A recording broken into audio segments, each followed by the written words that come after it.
Test. Testing. Test. Test. No way.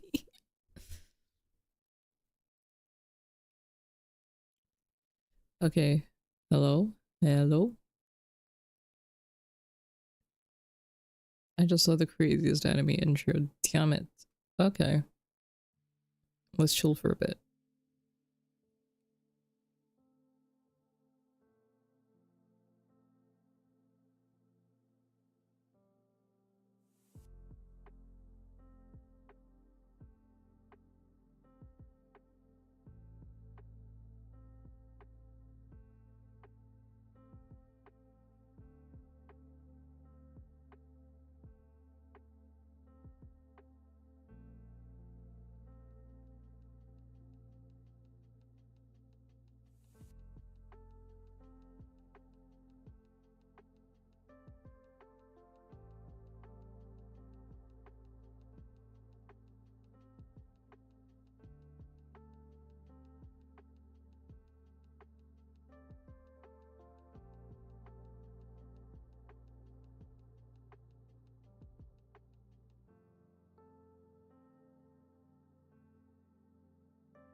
Hello? Hello? Can everyone hear me?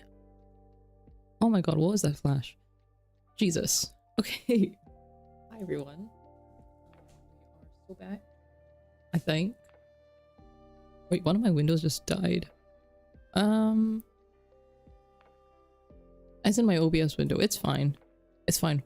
You guys were on screen just a minute ago. Hello, yes. Hi everybody, welcome in.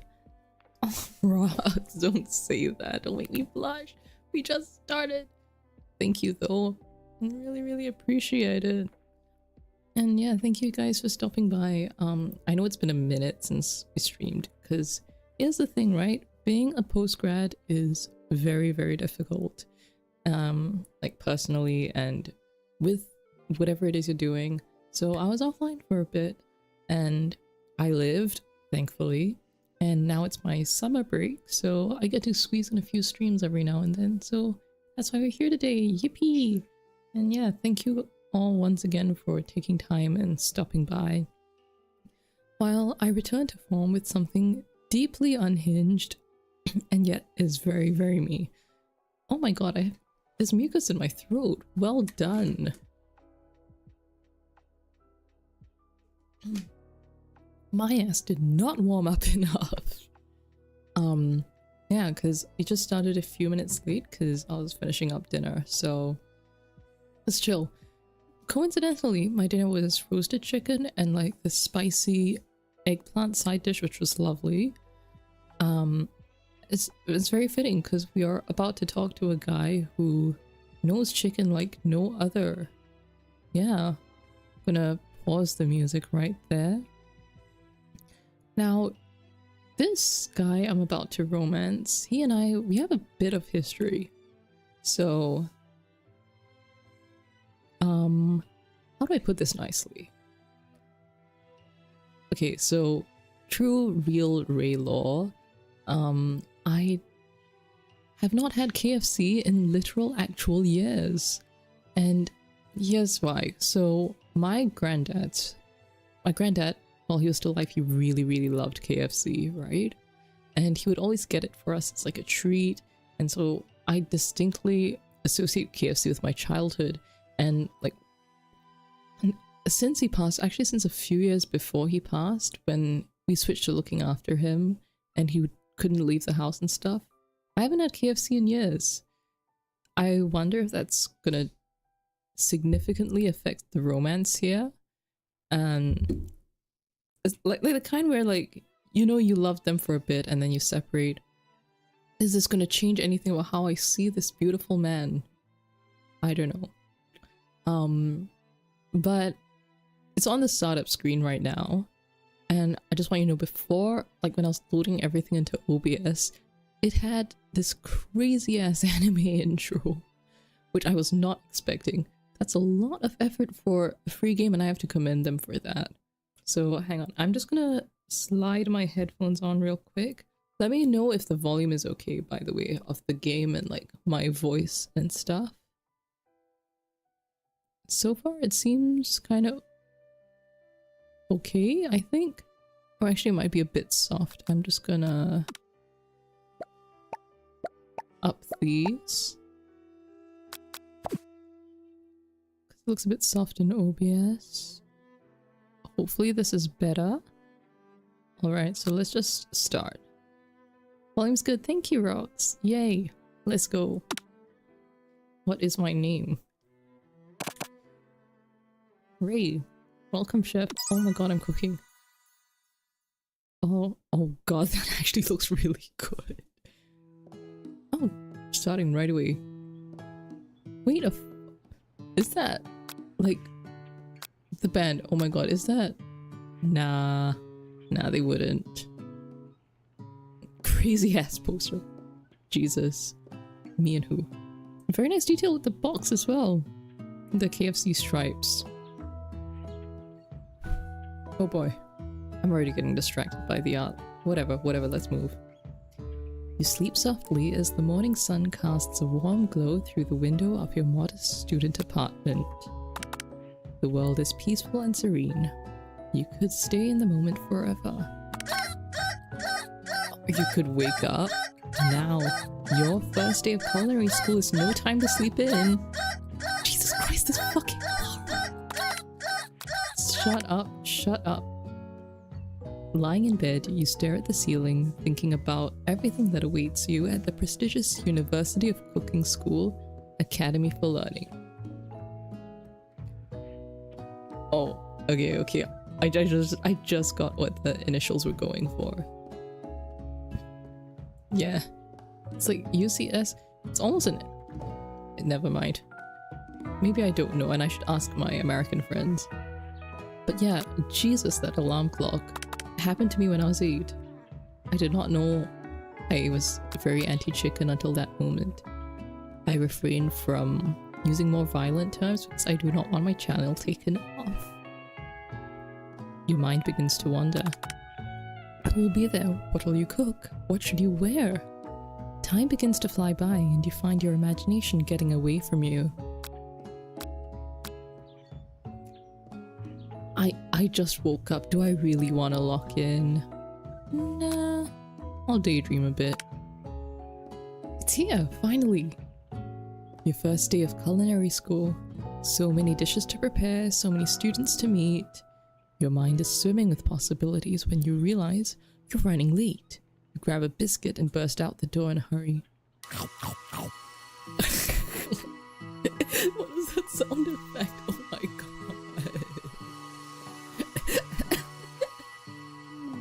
just what you needed to wake up those taste buds.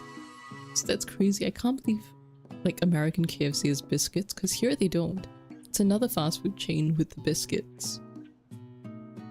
Yikes! You're in such a hurry. In fact, you forgot to— oh god. You forgot to put on any deodorant before running out the door. You're sweating buckets as you rush to arrive on time. Uh-oh. Ruh-roh, Raggy. Oh no. God, that's beautiful art. Standing in the quad, you gaze upon the magnificent University of Cooking School Academy for Learning. I really love the shading and like how they did this tree in particular. I love it when art does this. Like, it seems like simple brush strokes, but there's a lot of depth and visual effect to it. Amazing. Here comes your lifelong best friend forever, Miriam. She's so cute! Oh my god, she's so cute! Can I romance her? Kidding. She's the most adorably awkward person you've ever met, and you absolutely love her for it. Good morning, Ray. Are you excited for the first day of the rest of our lives? Actually, because I sure am. Excited, a little nervous. Okay, a lot nervous. It's just that this morning I made breakfast for myself, but, well, when I ate it, I couldn't taste any love in the food. What if I'm no good? What if I fail? Classic Miriam. Raised by MasterChef parents, she's always held herself to a very high standard. Why is she just like me? Oh, is she just like me for real, for real? Ever since we were little babies playing together and you rescued me from that quicksand box— huh? They have these here? It's been clear to me that you're the most loving, caring person I know. You're gonna do great. But with University of Cooking School Academy for Learning's famous 3-day only semester— is this a legit place? What the hell? 3-day only semesters? God, I wish. I'm afraid of being left behind and never catching up. It's fine, you'll live these. Sweet girl. Miriam has always had a flair for the dramatic.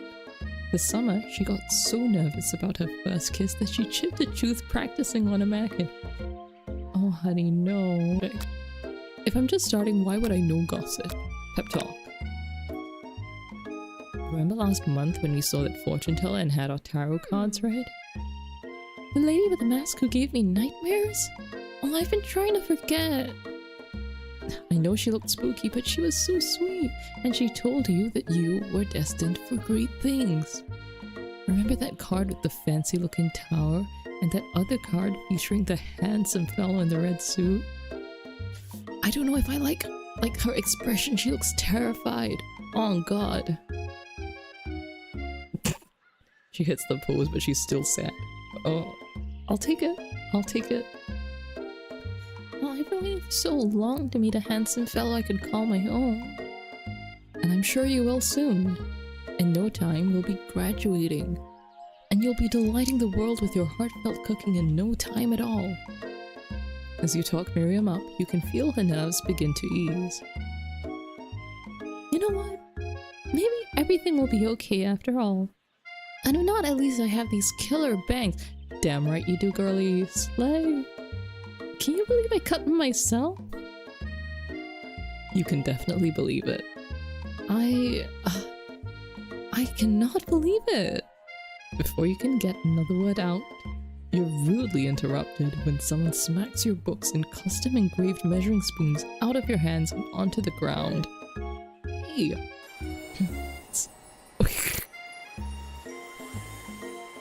Oh my god, this tragedy ass name. This is like, you know that vine that's like, welcome to my kitchen, we have bananas and avocados. It's Ashley, your art rival. I just got distracted by her boob window, whoopsie. She's totally evil, but you can't help but be filled with jealousy. She can get anything she wants, and she knows it. Hello, Ashley. Oh, I didn't see you there, chicken shins. You leave her shins alone. They are perfectly normal shits. Oh, you can't stand Ashley. Even her name is annoying. You know for a fact that it's actually Ashley, but she had to add extra letters to make herself feel better than anyone. Right, it's her or her parents. If anyone here knows what perfect shins look like, it's us. We're not gonna let you or your really weird insults get to us. Across the quad, you see Ashley's...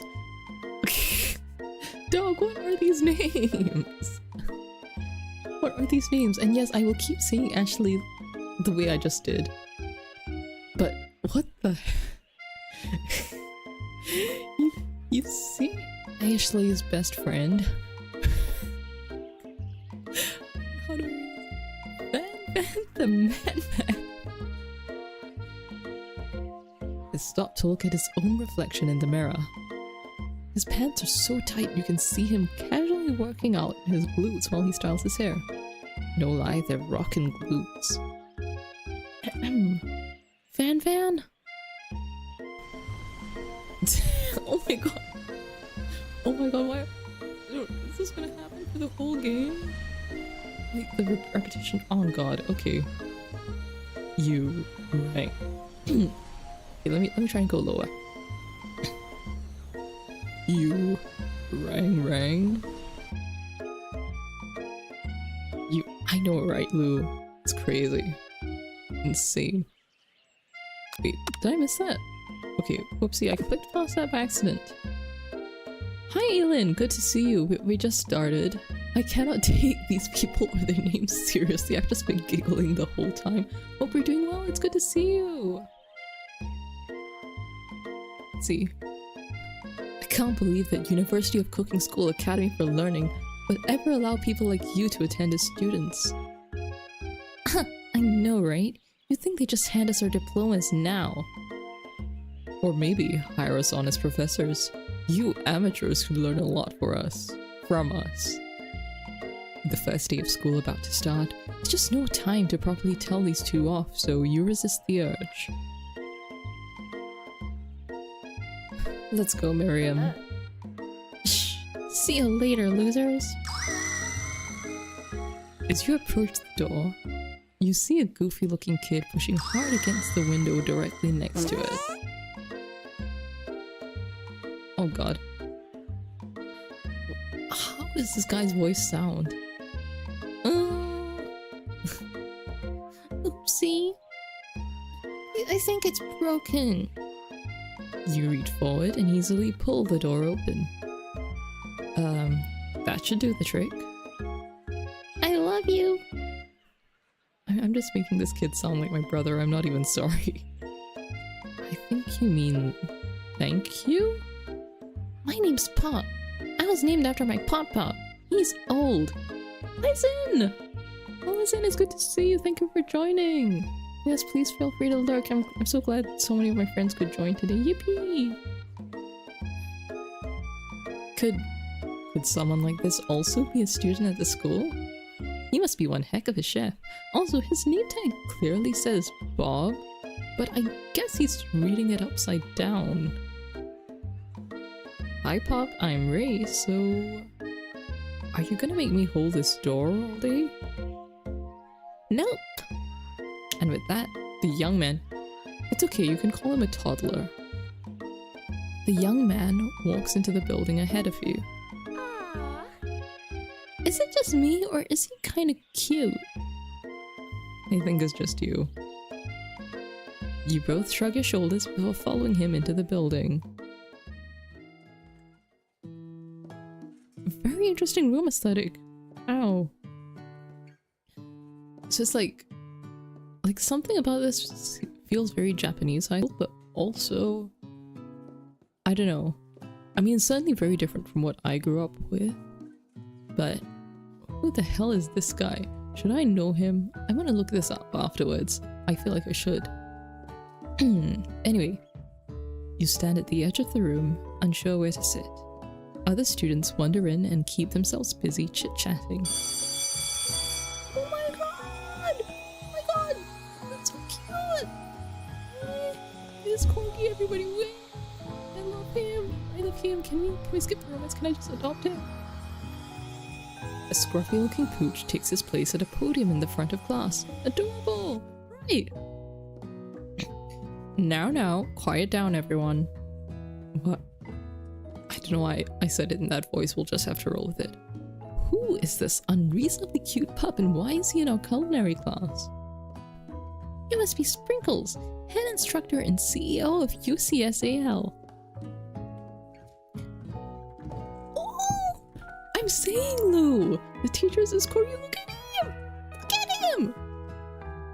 Love this. I'm not learning a damn thing here, but it's worth it. Please call me Professor Dog.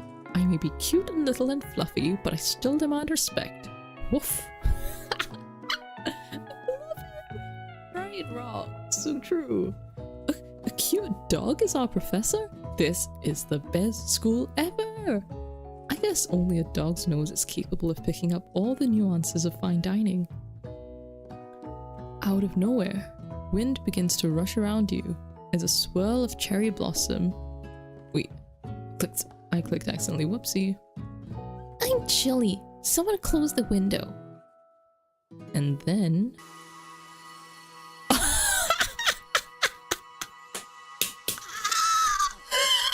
What the heck? Let's go. Oh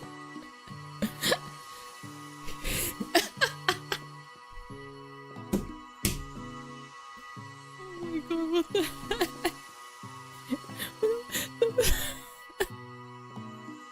I can't even see anything. I don't think we can look this good. He walks in.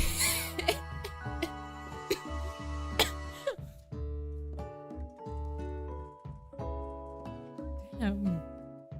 Bro is mewing. What the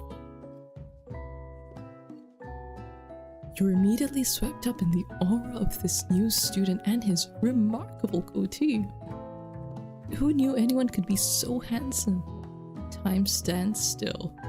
I'm saying, it takes a very specific kind of facial structure to pull off facial hair in general, much less a goatee. How is he doing it? He looks young and old at the same time. What is happening?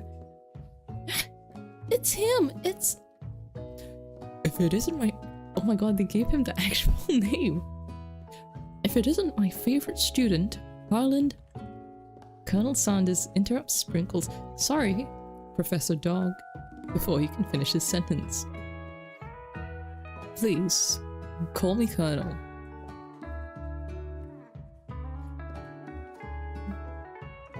Colonel Sanders. Do you... I just suddenly have thought, I don't think anyone seriously considers this when picking a partner, but how does it feel to say their name? I don't know if I could imagine myself saying Harland or Colonel Sanders.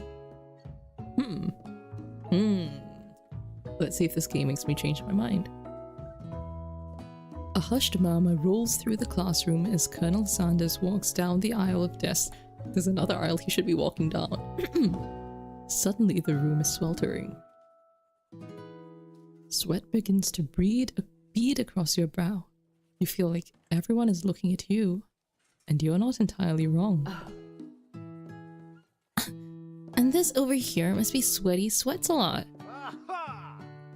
Maybe we should open that window back up before Faucet Pits melts into a puddle and evaporates entirely. Damn, am I actually in heat?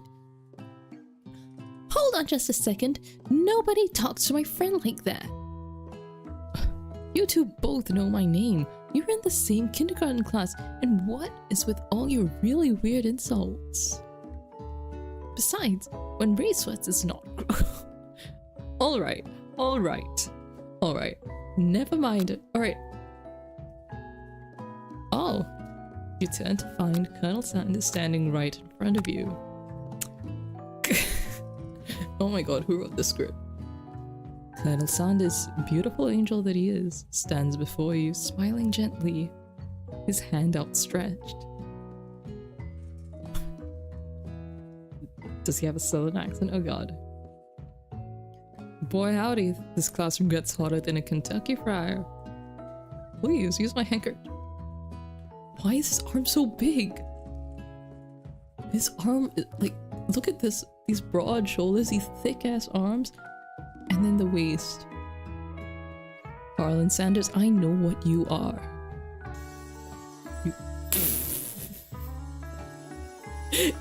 You freeze up. Colonel Sanders is talking to you. Wait, Colonel Sanders is talking to you about how sweaty you look? You're completely mortified. This can't be your first interaction. What if he never forgets this moment? How will you respond? Okay, I'm gonna look gross if I refuse. And also like I'm gonna keep sweating, right? So I take it. Like, fuck the bullies, honestly. Whatever, take it. You stretch out your hand, and Colonel Sanders places a fine silk handkerchief in it. It's so beautiful, you hesitate to press it to your face, but when you do, the feeling is transcendent. It has his boy smell on it! It smells like the most delicious chicken you've ever smelled. Professor Dog steps in to settle the class down and set some ground rules. Welcome to University of Cooking School Academy for Learning, the greatest culinary academy in the world. The birthplace of culinary legends past, present, and future. Many challenges await you. There will be tears, there will be blood. There might even be really adorable tiny food. And when all is said and done, there will be a battle. You will lift your sporks and compete in the broom cooking arena. Just then, another student enters the classroom and interrupts the professor's rousing speech. Who the oh my god. Hi guys, sorry I'm late. I hope everyone had a good summer. I really miss... Quiet! Can't scream too loud, I have family at home. Late to class is bad enough, but interrupting my monologue, you're on the fast track out of here, young man. Are you sure you're even in the right place? Don't you recognize me? This is my 3rd year in this school with you as my teacher. Everyone stares at him blankly. Does no one remember me? You're expelled if you utter one more word before I finish. Yeah, see, that's like, I paused because I have a problem, right? My type is the kind I would usually describe as pathetic. Like these pathetic dweeby looking guys. But also, why the hell did they make the old man so hot?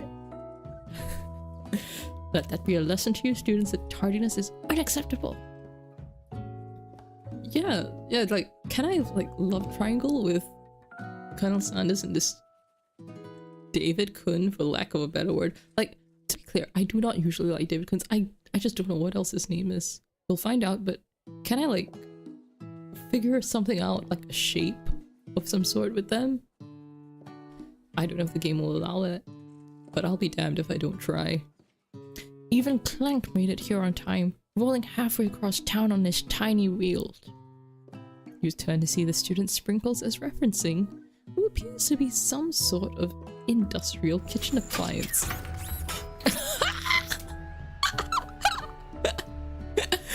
Oh my god, it's a robot! Not usually the kind of robot I'd go for, but you know. I don't know how to make mechanical noises, I'll do better. The class bursts into laughter. Oh, Clank, you rascal. Sprinkles walks in the classroom as everyone stands in silent obedience. When he gets to you, oh man, he lifts his nose into the air and takes a deep sniff. Your diet is lacking. Based on what I'm picking up here, you definitely need a multivitamin. You should be taking better care of yourself. You've never had a talking dog as a teacher before, but Sprinkle's reputation for being smart but tough is well known. You decide to try and butter him up by giving him a treat from your pocket. But what kind? Why do you have these in your pocket at university, even if this is a culinary school? This game is insane. Incredible world building, 10 out of 10, no notes. Considering the target audience, I think chicken snack, let's see. You reach beneath your apron and return with a chicken snack in your hand. Sprinkle's eyes go wide as he locks on it. His favorite! Let's go! Look at his fur! You doggy. Well. I think there might be some competition for a new star student. The furry professor immediately devours the snack, leaving your hand slick with a coating of warm doggy drool. You see the other students eyeing you jealously. Pay no mind to them. If they wanted to succeed in life, they should have learned the importance of carrying a range of dog treat flavors on them at all times. Settle down, young chefs. Take your seats and prepare to have your minds open to the amazing possibilities of culinary creation. As everyone rushes to claim their favorite seats, you're left standing at the front of the room. Only 2 options remain. Hey Ray, there's still a seat here. It seems that no one has claimed the seat next to me if you're interested. 2 good options, but which will you choose? Okay, see, this is interesting, right? Because some of my IRL best friends are in the chat, and I think they would remember when we were in the same class, we were on 2 opposite ends of the room. So seating distance doesn't change proximity and friendship and stuff. Did I sit near any of my crushes when I had them in class? No, because we weren't even in the same class, and in some cases not even in the same year. I mean, look, like when we studied together, actually no, I didn't even sit beside him. I sat up, like, facing the wall opposite from him. So I didn't... Okay, whatever, I'm overthinking this. Let's do it for the plot. Sit by him. Move to take my seat by Zaddy. What is wrong with him? What does he mean? He brought no books, pens, or pencils. However, his perfect upright posture shows off a seriousness that makes you confident in his desire to learn. Thanks for offering me the seat. I've only had 2 rules. Do all you can and do it the best you can. It's the only way you ever get that feeling of accomplishing something. He's not wrong. He's not wrong. His lack of study materials scares me, not gonna lie. But like, I did know a guy like that in uni. And he's scary smart. And also I think has a girlfriend. Anyway, that's so inspiring. A little off topic if you ask me, but okay. As soon as you've settled into your seat, the professor makes an announcement. Think fast. It's time for a pop quiz. That's good. Oh my god. Yay! A quiz about me! This incredibly important and surprisingly short quiz... Sorry, wrong voice. This incredibly important and surprisingly short quiz will tell me if you are ready for life at culinary school. Keep your knife sharp and your focus sharper. Here comes question 1. Train 8? Huh? Oh my god, I hate questions like this. The setup and the question are completely different. How important is it to wash your hands before cooking? Extremely. Looking at you, Pop. That's right! Yippee! Forest is to tree as chicken is to... Forest is the big thing. Tree is the smaller thing. Chicken is to feather. Yippee! Oh my god, I'm so good at this. I'm so good at this, I should switch majors. What is the most efficient eating utensil ever created? Spork. Like, especially like sporks, if they have the serrated edge, boom, knife. Incredible. Incredible innovation. We should all switch to sporks, honestly. What food is best for a broken heart? This might get me, not gonna lie. But considering this is significantly longer than the other options, I think this is what they want us to choose. Yay! Is Sprinkle a good boy? He's a talking dog that teaches at culinary school. He is the best boy!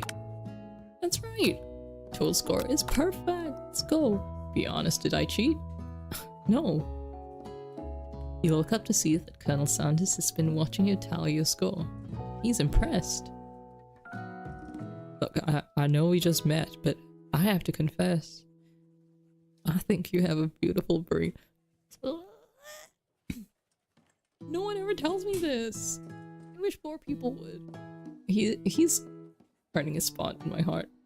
Very quickly, alarmingly quickly, my god. Hot diggity. You just scored some major Colonel Sanders points with that performance. May I have your attention, students? I have an important announcement to make. Time for lunch. Already? Jesus. Wow. Okay. Gonna look this up later. Stewart Cafeteria, what is this an Easter egg to? Or is it just a random name? Wow. The cafeteria is as nice as any restaurant you've ever eaten at. Makes sense that a school dedicated to cooking would also be serious about eating. A delicious fragrance wafts through the room and tickles the end of your nose. Your mouth waters. Do you smell that? That must be our lunch. It smells crazy good. Everyone, can I have your attention? Also guys, I don't know if it's just me, right? He looks like an older version of Pop. Is there time travel or something in this game? I don't know. I don't know. I can't wait to be proven wrong. Or proven right. I don't know. But let's see what this little guy wants. You see guys? You see it, right? Thank you, Pop, for proving my point. Immediately popping up. Wow. Is it about lunch? Howdy, folks. I'd like to make an announcement. If anyone here is actually from the South, I am so sorry for the voice I'm putting on. Hey, It's about lunch. Everyone cheers. But Shh. Lunch. You did? Wife in chat. Said shh. Wait, wife, is my stream behind?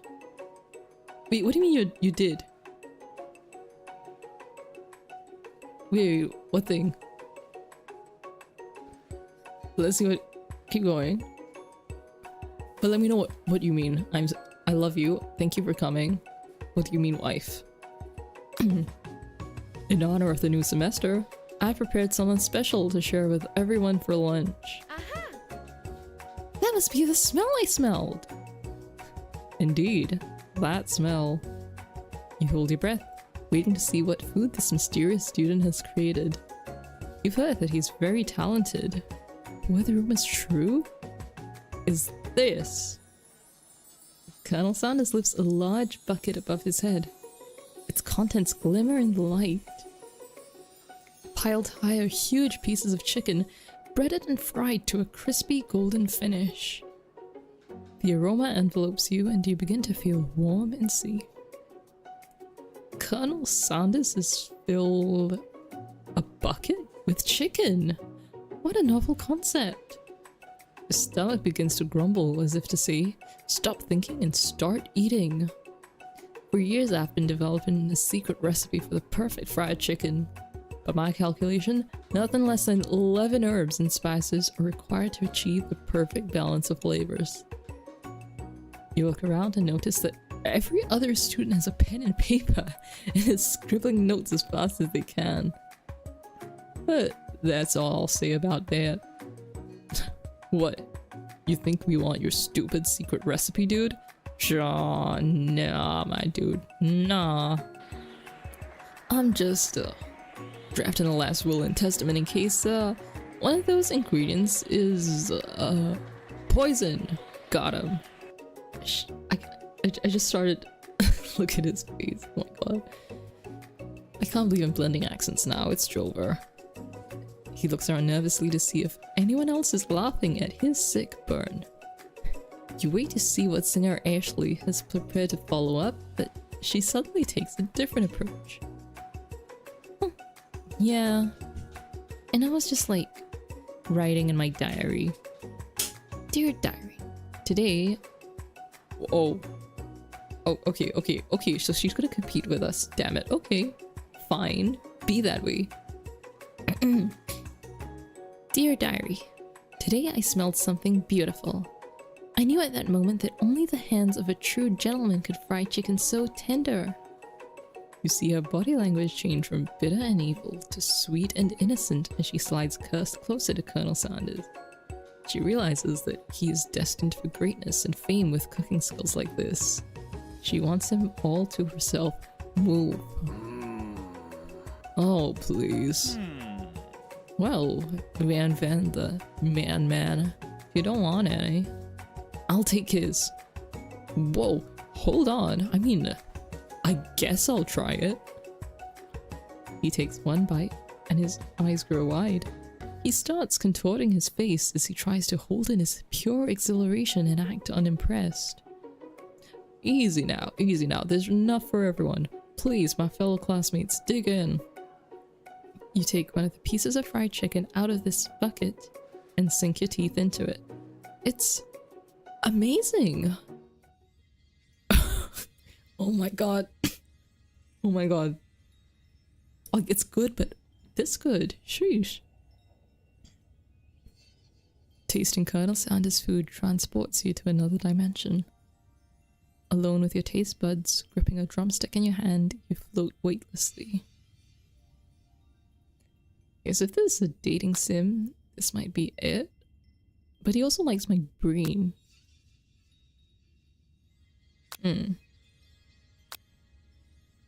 So these are so good, but that's also Alright, let's do hot. The flavors in your mouth are beautiful, pure, heavenly. What a guy. Oh my god, whoever wrote this script, Jesus. Alone with the flavors, you feel something that can only be described as love. For a man? For a flavor? Are they the same? I mean, they can be. After tasting this food, you try to get some one-on-one time with Colonel Sanders. You approach. The Colonel Sanders smiles ever so softly as you approach. He stops what he's doing and allows you to break the silence. Colonel, I wondered if I could talk to you for a second? Anything for a fellowship. Oh. Wrong question. Okay, let's play it off. What exactly was on that chicken? How bold to come out and ask. It's an... What is this pose? Oh my god. Oh my god, the art direction is peak. It's an idea I had for a new combination of flavors that'll make me my fortune and establish my legacy for all time as I open a chain of highly successful fried chicken restaurants. No big deal. It's just you and me here talking. I can keep a secret. In fact, I've got some of my own I'd be willing to trade. What's the rush? The semester's only getting started. We've got 2 more whole days to get to know each other. He's clearly not going to give it up easily, but it doesn't hurt to be persistent. You know what they say about secrets, Colonel. Shouldn't learning be fun? Aww. You've got moxie, I'll give you that. Colonel Sanders looks both ways to make sure you're truly alone, and then leans in. You can feel his warm breath as he whispers. Oh my god, they're really going in for it. Just one ingredient, but you can't tell. I use it's something my great-grandmother taught me. A drag king. Okay, that's interesting. Wifey. Oh. Hey, wife. You might want to refresh stream? I think you might be a few minutes behind, I'm afraid. But I kind of see what you mean. Actually, the aesthetic, I thought it was JoJo at first because of like the posing and like the costume and everything. But I think there are some drag kings out there who lean into that aesthetic. I mean, you'd of course know better than I would.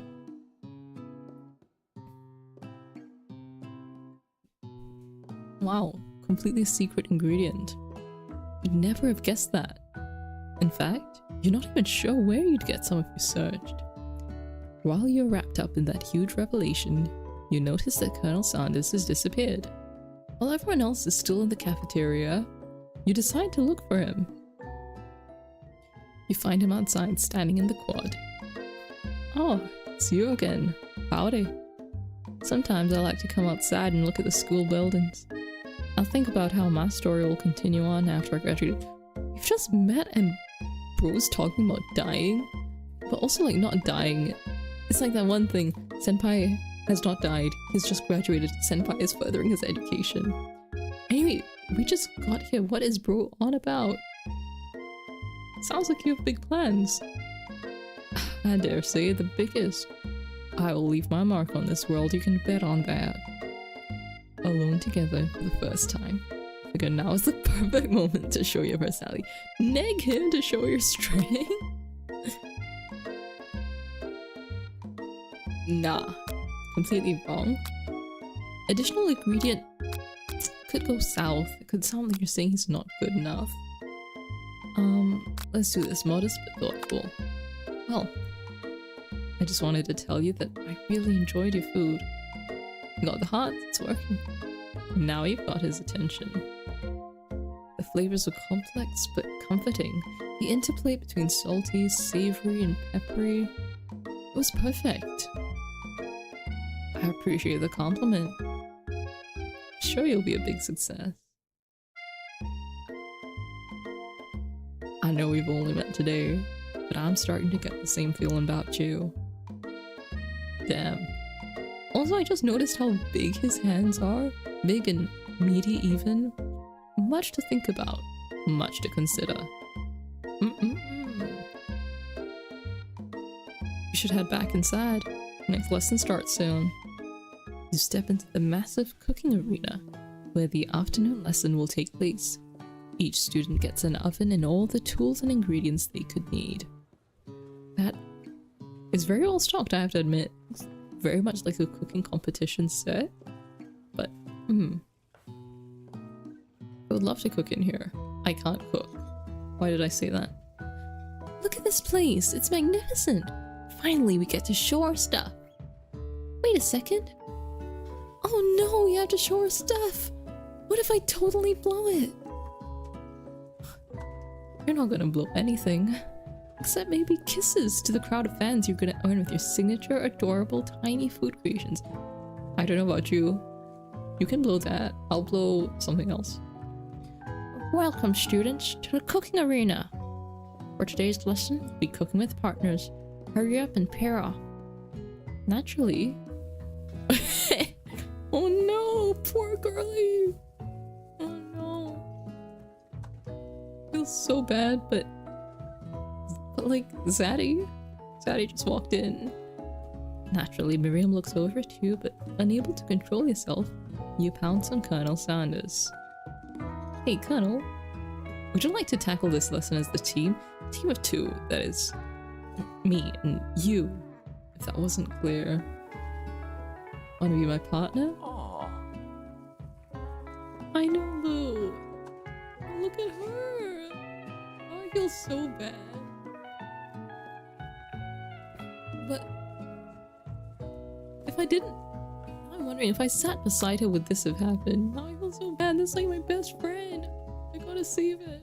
I gotta salvage it at some point. Please. Please, game, let me salvage it. So, I know! Poor girlie. Like, she already has, like, performance anxiety and, like, perfectionism, and now she's... What have I done? It's Jover. He was gonna prepare the station. Without you as a partner, she's standing all alone, two different students. Oh. Oh no! It just got worse. Hello, new partner.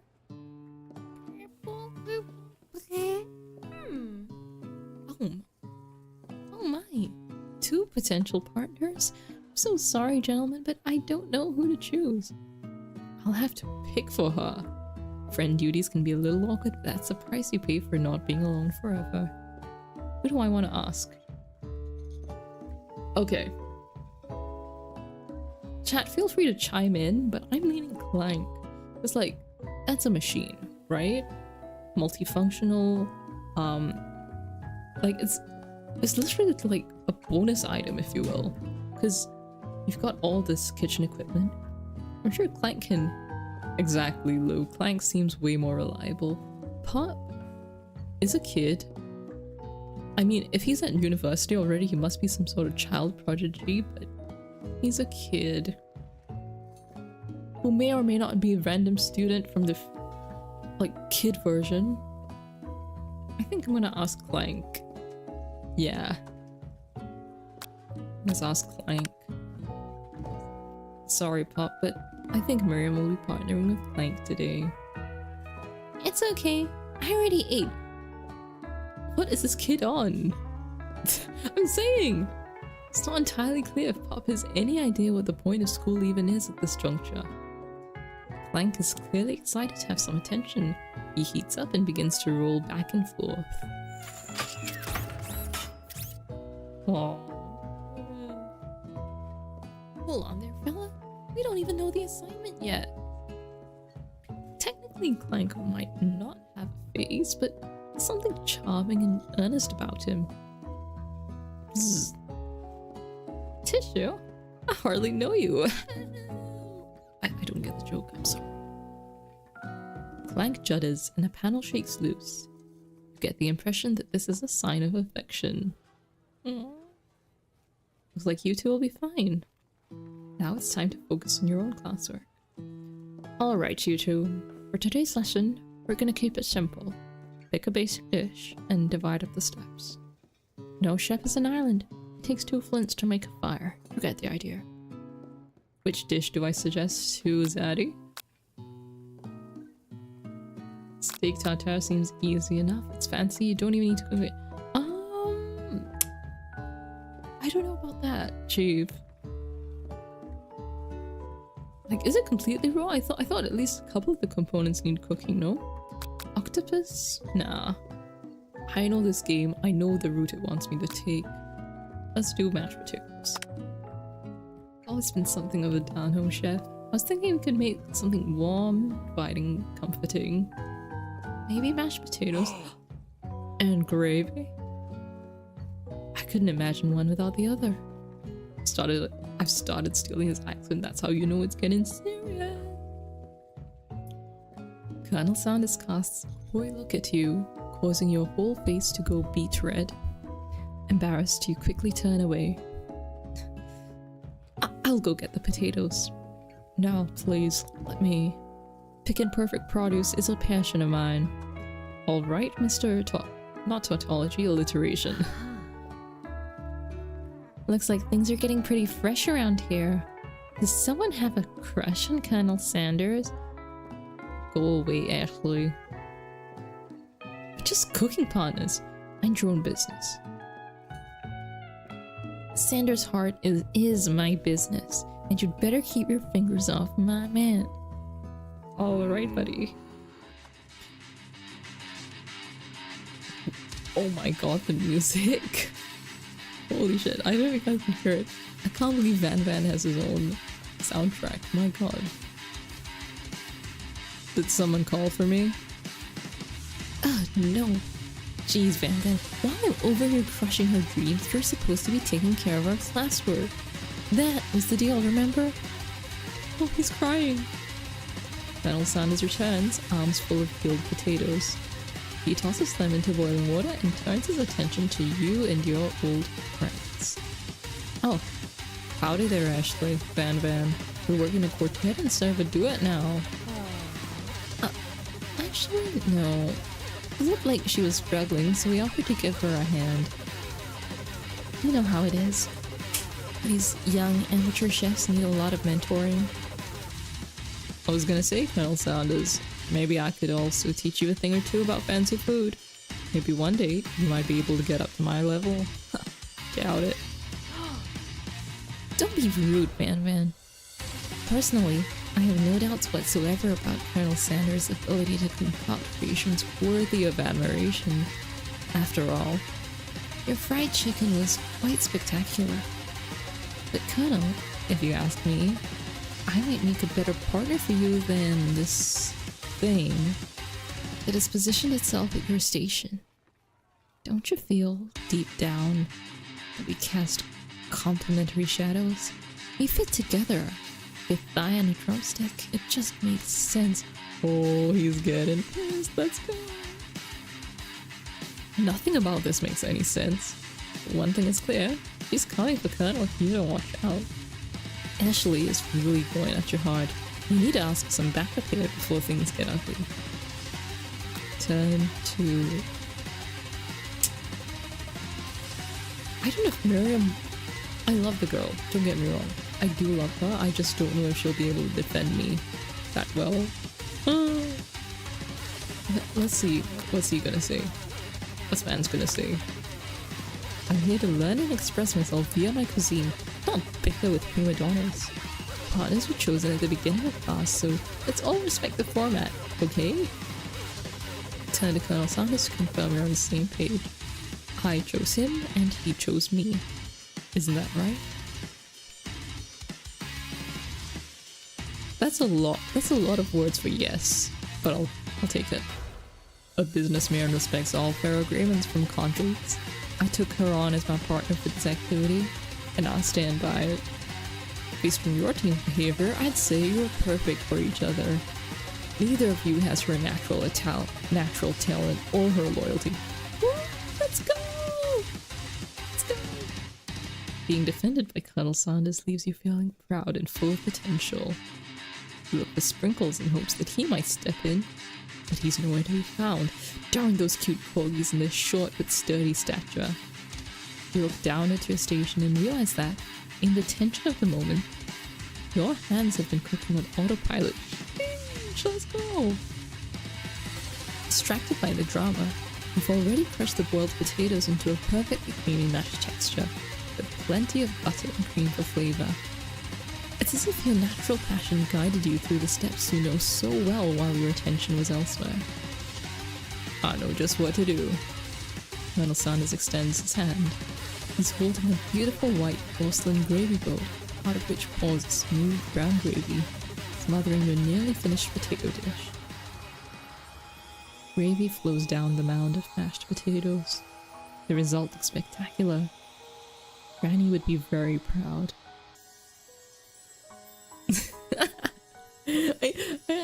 I'm never actually gonna get over the art. Oh my god. Colonel Sanders holds a spork out to you. You reach out and grab hold of it, but he doesn't immediately let go. The two of you stand holding the same spork, and for that small moment, all of the madness and pressure in this crazy world stops. Yes! Perfect timing! Oh my god, hi! So good to see you, thank you for stopping by. Yeah, we're like an hour-ish into the playthrough. Yeah, it's full of stuff like this. It's incredible. Incredible game. 10 out of 10. Your face is exactly how I feel, oh my god. Your eyes lock. The moment is electric. Time stands still. I feel love. How do I voice act in circumstances like these? If you love something, set it free. Together, you dig the utensil into the mashed potatoes, lift a heaping sporkful up, when you see Ashley with a sinister look. You know she's plotting against you to be with Colonel Sanders. And then... filled with rage and without thinking, you fling the sporkful of mashed potatoes right into Ashley's stupid, beautiful face. Why are we calling her beautiful? Are we... You know... Van! Do something! Do something! Scooping up a fingerful, Van tastes the dripping mashed potatoes and gravy and realizes it's delicious. Horrified by this revelation, he slinks away. Will he ever be able to cook something with so much love and integrity? Oh. Wait, did I missed it. I missed the damn thing. Whoopsie. Hold on right there. We do not waste food in the broom cooking arena. Sorry, I forgot the voice. Hold on right there. We do not waste food in the broom cooking arena. Colonel Sanders, I expect better from you. If you throw one more spoonful, you both better be prepared to eat it from wherever it lands. So I throw it on his face. Can I have his potatoes face? No, get out. Van rushes back over, covered dish in his hand. Mashed potatoes with gravy, pathetic. Just a few minutes, I've prepared a full meal. Gaze upon my specialty, braised tentacle of octopus in my silky saltwater sauce.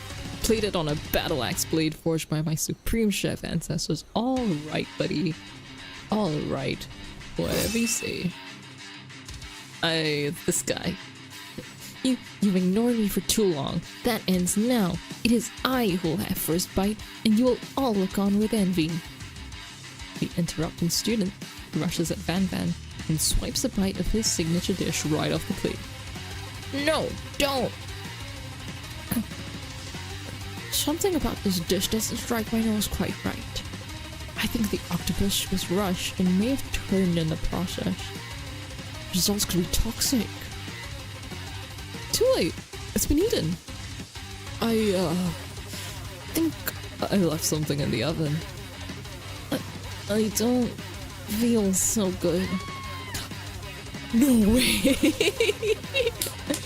Oh my god, people die in this game? What the hell? It killed him! Everyone step back! Don't take another bite! No! Dog! What is this game even about? If you look at the plate, the rest of it is gone. You notice the tip of the tentacle being slurped up in Pop's mouth. He winces his... Okay, thank god. Thank god the kid didn't die. Pop winces in pain for just a moment, then is almost immediately back to his oblivious self. Oopsie. Tastes like poison. The entire class is gathered to watch Pop's final moments. Shock has frozen the whole crowd. They are as motionless as statues. House bell rings, disrupting the moment and snapping everyone back to reality. It would appear that Pop's enthusiasm for trying new things despite obvious danger has inoculated him against poisons of all kinds. I'm not sure the professors here make enough money. Oh no!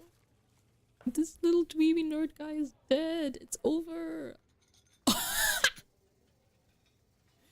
Oh my god, he's still here. Let's go. Hello? I just turned into a ghost over here.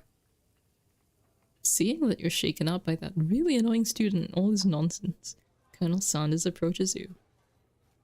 I'm sorry you had to go through that. Please, let me walk you home.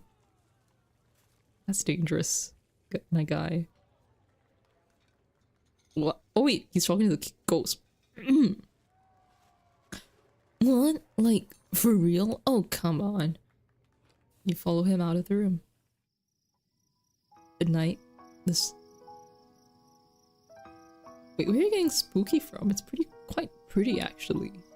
Like, I wouldn't mind studying here overnight. Not gonna lie. Gorgeous. Gorgina, even. At night, the school building has taken on another vibe entirely. It's dark and more than a little spooky. Colonel Sanders stands in the quad's neon glow and speaks softly. Those mashed potatoes you made in class today. Before you go on, I want you to know they're not a great representation of my skills. I didn't even realize I was making them. They were amazing. Tasting them, it reminded me why I was so passionate about food to begin with. Colonel Sanders is getting choked up. Oh no, look at him. He's crying. He's crying. Oh baby. Cooking is obviously important to him in a way that you find inspiring. Now might be the perfect time to tell him you're developing gifts. It's been 1 day! Girl! Pull it together. Oh my god, lock in. Lock in. This is a 3-day semester. Day 1. Ay ay ay. Look, I know it's game's only a certain number of hours, but Jesus. Colonel Sanders? Yes, right? Something I need to tell you. Oh my god. Oh boy. Hold it right there. There's something I need to tell you first. Oh, jeez. You see, when I was just a boy, I had a dream that one day I would be the greatest chef the world has ever seen. And every day since, I have been working towards that dream, day and night. Never stopping, never resting, also lifting a lot of weights. Like, so many weights. We should follow our dreams with all of our hearts, that our souls may grant them like wishes floating on a shooting star. Hey, no, you... Shut up! I'm the one here to say inspirational stuff and be the star of the story. Are we forgetting your cooking literally killed a guy? You can't prove that. I also saw you kill that guy. What was his name? So oh my god, this shit's funny. Let's go. Somewhere in the distance, you hear a long, sad sigh. Forget him. We're talking about me. Me. I'm the hero. What the fuck? What is this game about? The sport monster is here to fight a hero. What? I think I left the fridge door open. Later, nerds. How dare you threaten me just as I was letting out my guard and connecting with another chef on an emotional level. Be afraid. Be very afraid of me. 'Cause I'm a monster. See? Is he rhyming on purpose, or is that just a coincidence? Before we can discuss syntax any further, turn-based fight sequence. Oh my god. Let's go. Yeah. We fight. Also, side note, are sports really that common in like overseas KFCs? Because I don't think they're a thing here. Attack, cook with love. 1 damage. It just got really upset sport monster. Okay. Hockey. I take. Damn it. I take 1 damage. Defend. I'll defend. Trepidation. Stay back. Whoops. Seems like a pretty weird strategy. Okay, sure. Spork monster focuses a mash mine, draws up the earth itself, grow larger and more intimidating. Hell? Which attack? Oh my god. Utilitensa. What is this game about? Fine, defend. Buff up. What is this game about? Chow down, 2 damage, powerful blow. Spock monsters using cheese sauce onto the lawn of the quad. Who's gonna have to clean that up? Oh god. Thank god. Thank god. I love it when they do this. Like when they stop making you fight in games and they take over. Let's go. Vile villain, your reign of terror stops here. Final Sanders summons the energy of 1,000 chickens.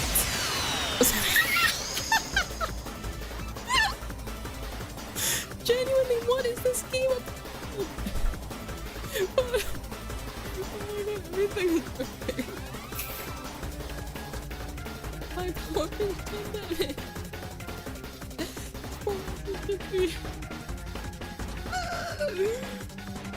Oh my god. You saved me. An injured sport monster spews steam into the night.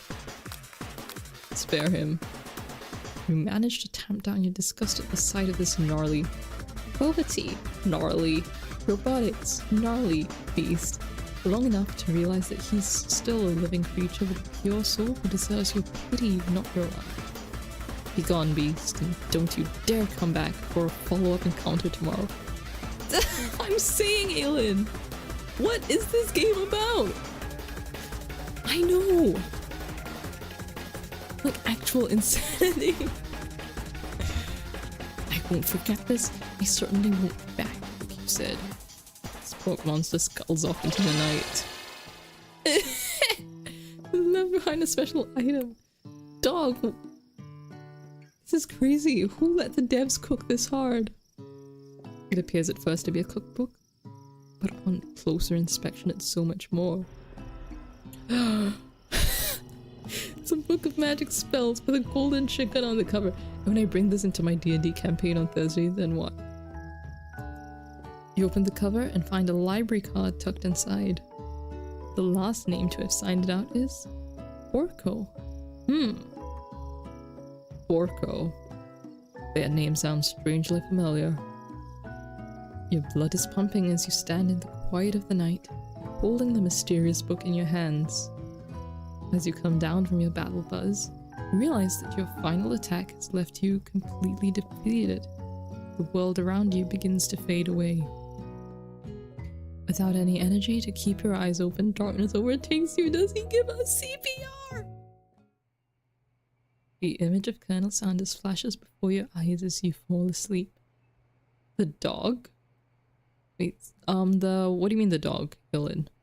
The dog's name is Sprinkles, like the professor dog. When I heard Borko, I thought chicken. Like, why are there chickens in this uni? I should think about. Excuse me. I'm so sorry, chat. Jesus. He must have helped you get home. Oh yeah, the Corgi teacher's name is Sprinkles. Or Professor Dog. Thank you, Lou. Thank you. Colonel Sanders must have helped us get home. In your tired state, you don't know if you could have made it without him. What a guy. Did he take my keys from my pocket and unlock everything and everything? What the hell? You want to thank him, but you don't have the strength to utter a single word. You feel your covers being pulled up over you as you're tucked in tightly. What? What? It's been one day and we're already here. What is this game about? Good night, my colonel.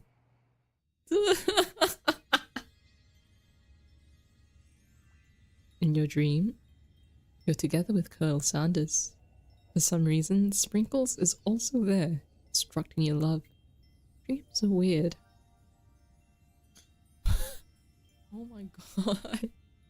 That's crazy. Thank you, Aylin.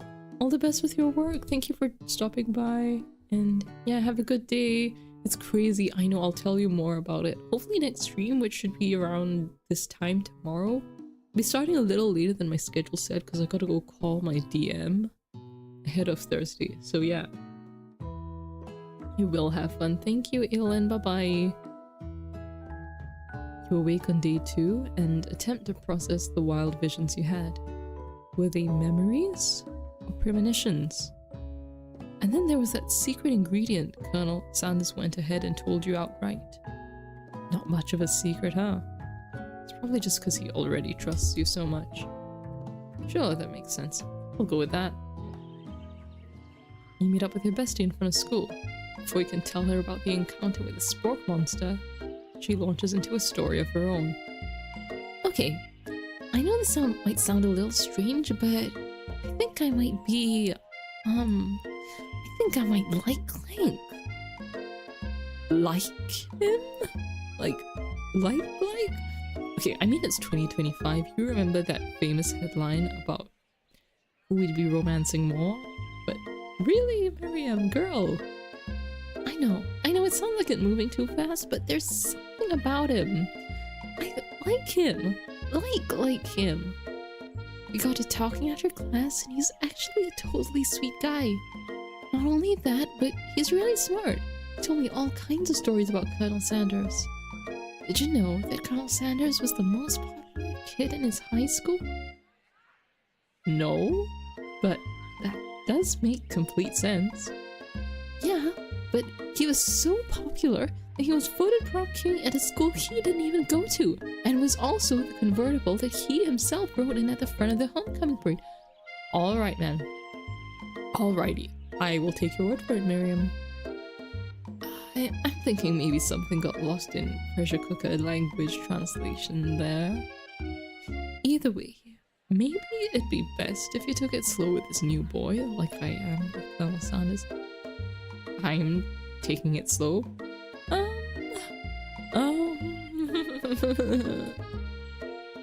You and Colonel Sanders? The coolest guy in school? The most famous to ever attend? You're a thing now? We definitely connected yesterday. Yeah, sure you did. You're great. Why wouldn't he be into you? I guess...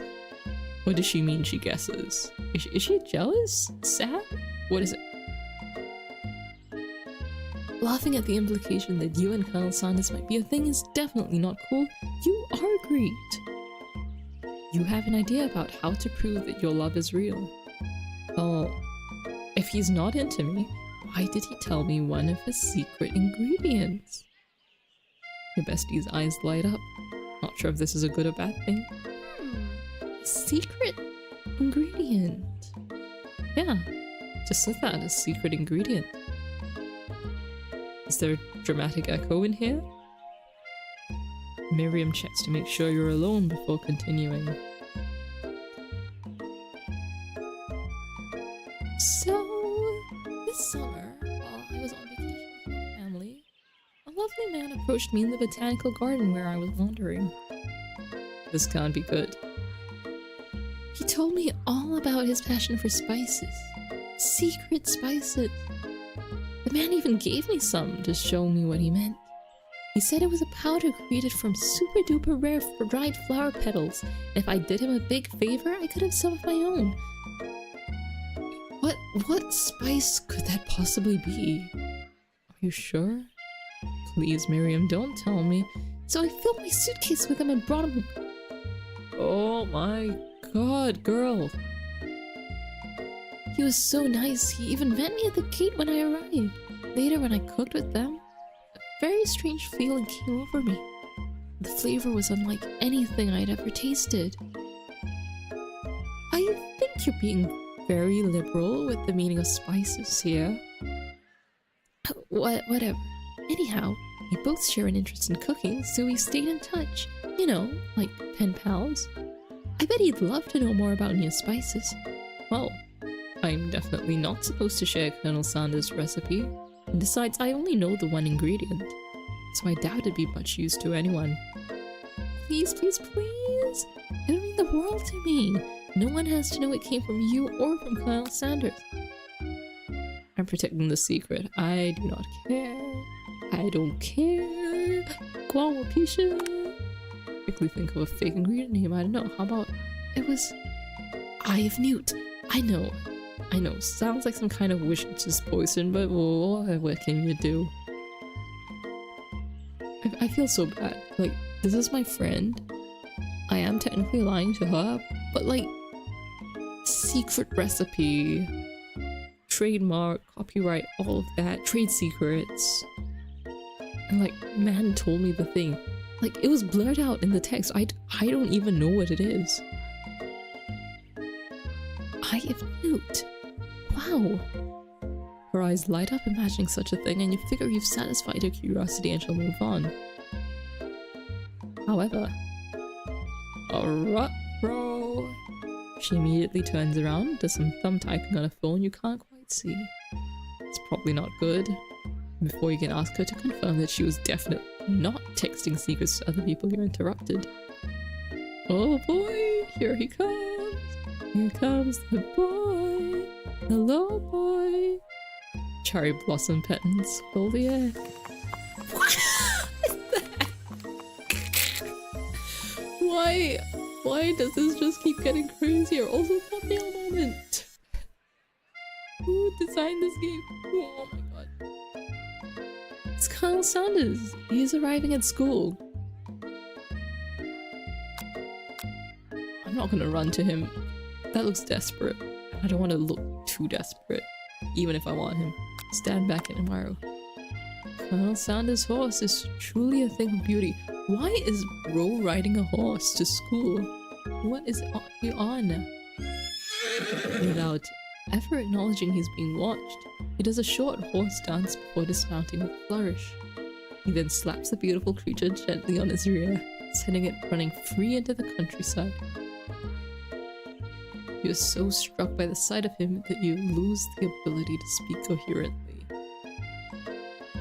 Oh, I didn't realize anyone was watching. Don't worry, he knows his way home. You attempt to compliment Colonel Sanders, but the words don't come out exactly right. What a horseful beauty you have. I mean, what a horseful beauty. Dang it, that's what I just said. Being a good friend, Miriam attempts to cover for you. Oh, she just gets really nervous around people she likes.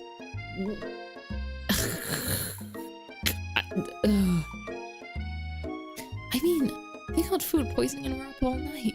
It was gruesome. You should have seen it.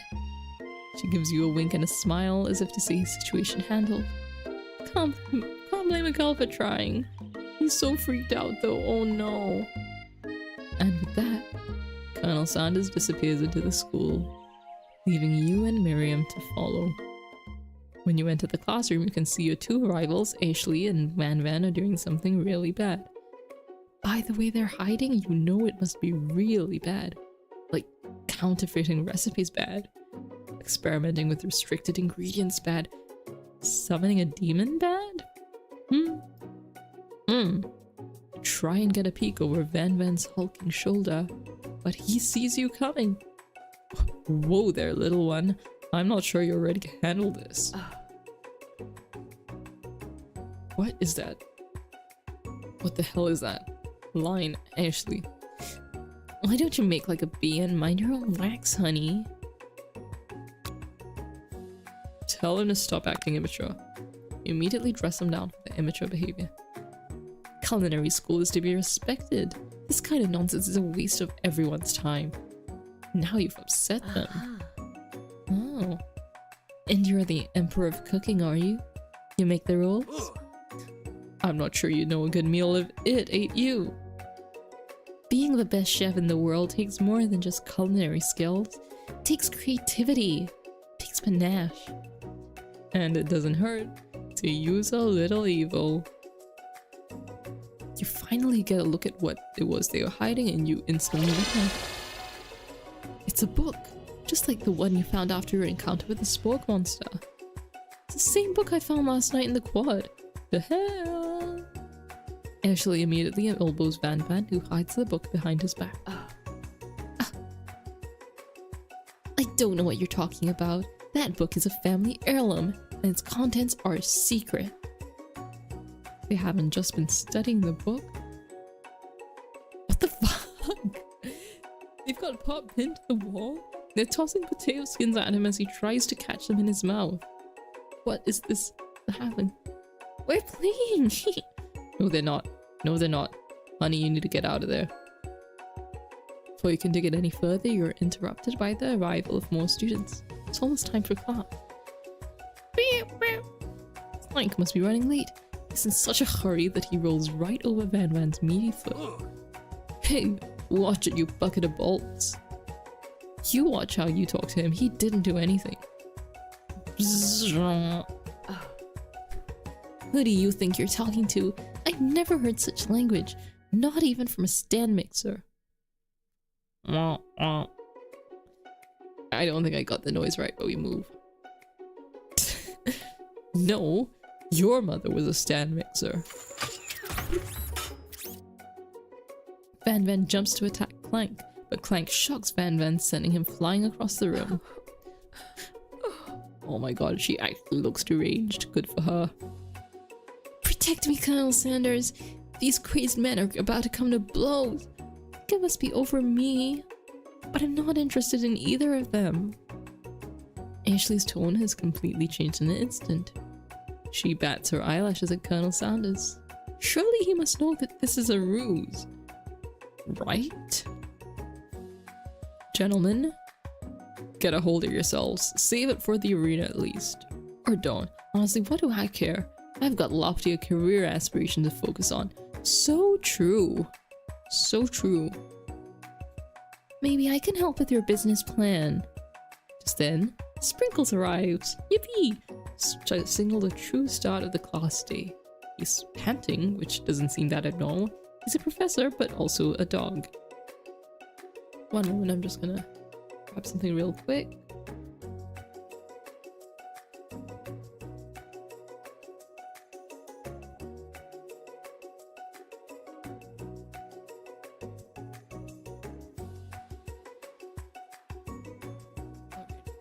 Back to Sprinkle's voice now. Students, please take your seat. I apologize for my late arrival. I spent the morning chasing a car all around town and my tiny legs are very, very tired. Oh, don't go. I will free you. I will free you. But I'm here now and I hope you're ready to learn. Rub his furry dog belly. He loves it. After he catches his breath, Sprinkles regains control of the classroom. Without further ado, we'll review the global history of my favorite fowl, the chicken. You want to pay attention to the lesson. Truly you do. Which is why in 1776, at the signing of the Declaration of Independence, it was a chicken who first signed their name. You can't help. Do you dream about Colonel Sanders and you miss most of the important parts? I mean, I'm sure I didn't. I'm sure there were some important parts I didn't miss. You come to, Sprinkles is holding a tray of food in front of you. Well, naturally, this appears to you to be a sample platter. Which item do I want to sample? Shimmering pepper, dog biscuit.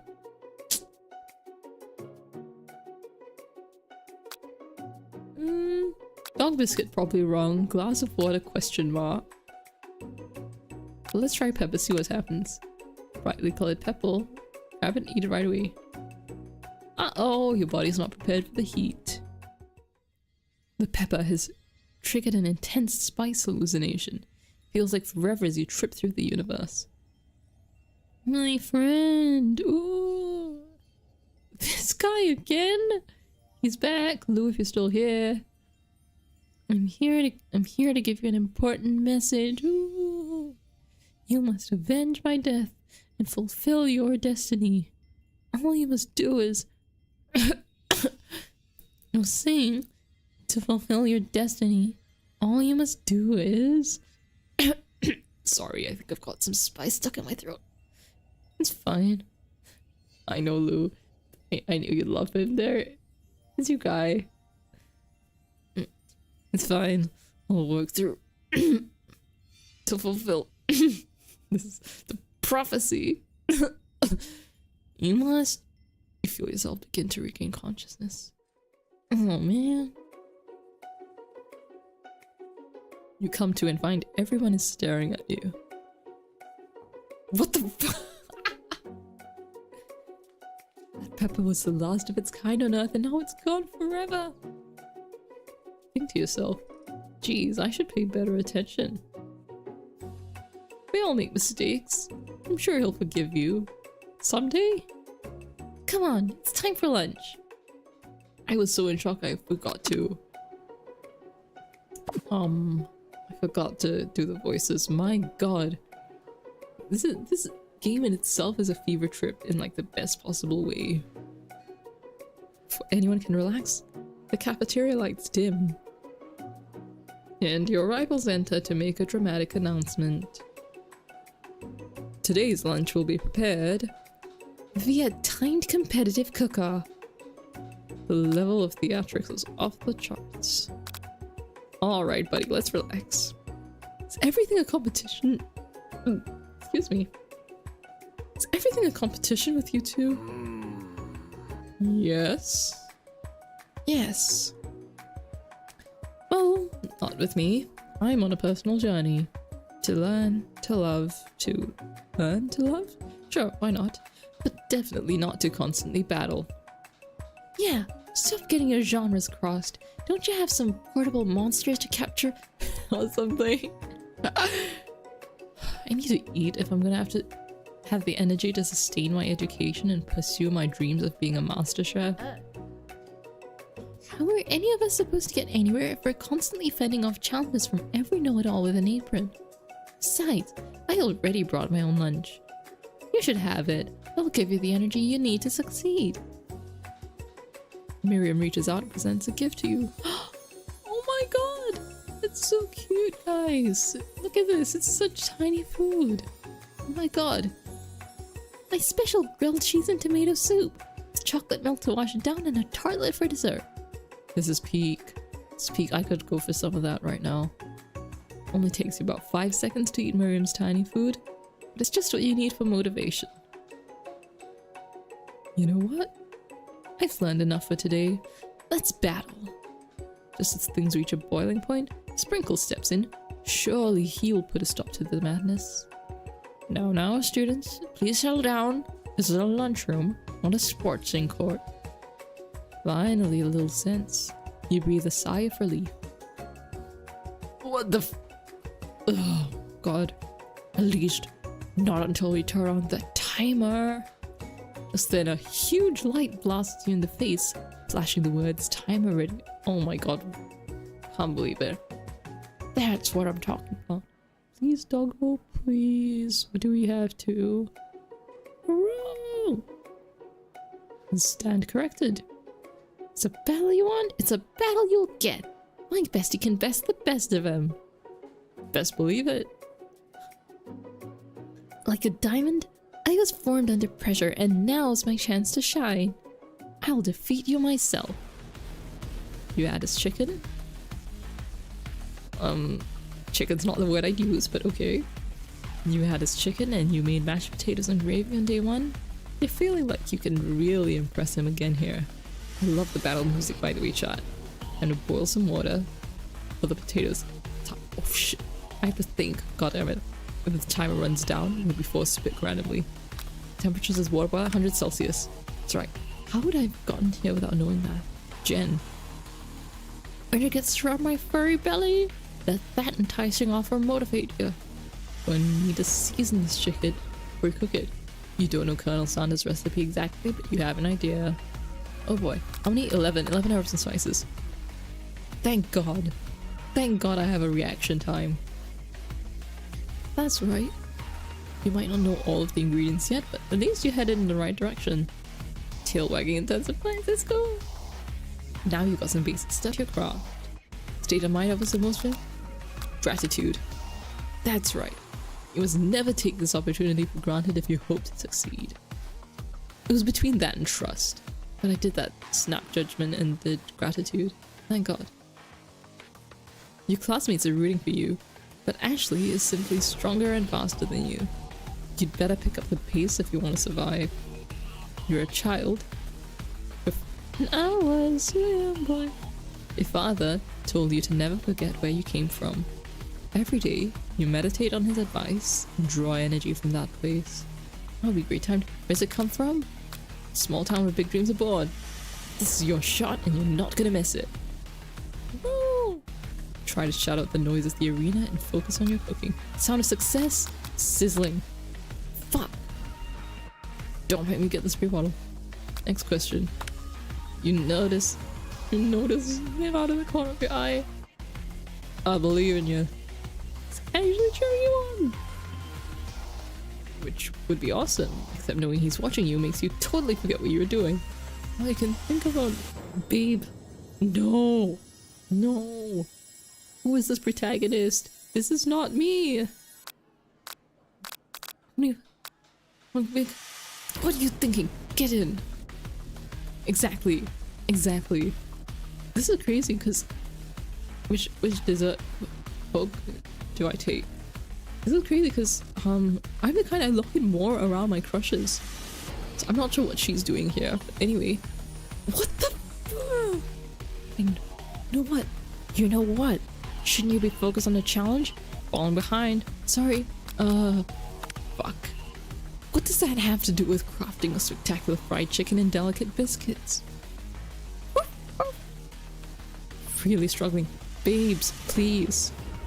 Next station, Ashley has already begun plating elements of the dish. It's colorful and complex. To make up time, you toss your biscuit dough into stand mixer. As you do, why are they gasping? Yikes, what the fuck? I know you'll have nothing more than seeing a fellow appliance utilized in a kitchen battle, but Sometimes that means sacrificing their personal touch. Pang does not care. You might not have any hands, but she does. And a good chef needs to be touching the dough to know when it's properly mixed. There's an easy way and a hard way. You don't get far by going the easy way. You hear it? Fuck, okay. I put my hand in the standing so while it's on. What the hell? He shakes. No! No! Let him down, it's over. What you often find is that the easy way can turn out much, much more difficult. Everyone stop what you're doing right now. The battle's over. What the fuck? No! What is this game? This is rigged. This is rigged. Stop the count. So close to finishing my dish. Sweetheart, look at your hand. Entirely the wrong voice, I'm so sorry. Sweetheart, look at your hand. You simply can't go on. Aww, that's too bad. And here I am with a completed dish ready to serve. Surely that makes me the winner by default. No, no, no. It wouldn't be fair to compare the two on account of Ray's injury. See, Sprinkles begin to lick his doggy chops as he locks onto the dish. But I suppose you should at least tell us what you prepared. Well, because I'm the sweetest, I skipped straight to dessert. Under this white chocolate dome, you'll find a wide array of delights, taking you on a journey of flavor that tastes good and tells a story of excellence. It was kind of mid. I was gonna ask her to do the honor, but since she's injured, I'm afraid that pouring this creamer of delicate hot chocolate sauce might be too difficult. I can't stand her. Well, Sanders, if you wouldn't mind lending me your strong, steady hand. He pours the chocolate sauce on top of the dome, causing it to melt away, revealing the ingredients hidden within. What? This does not make sense, flavor-wise. What the hell? A delicate fried cheese croquette? Depends what the cheese is. Atop a slice of honeycomb, ice cream two ways. How do you make ice cream two ways? Tender nougat and pearls of blueberry jelly. Colonel Sanders seems intrigued, but perhaps not impressed as he dips his finger into the chocolate sauce. Simplicity isn't your strong suit, is it, Ashley? Oh, you! As he places a sauce-covered finger onto his lips, she leans over and whispers something into his ear. A dab of sauce sticks to his mustache.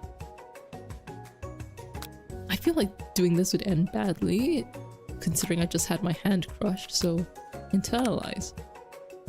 Your rage burns so intensely within your eyes they burst into flames. The flames cause your eyebrows. Oh boy.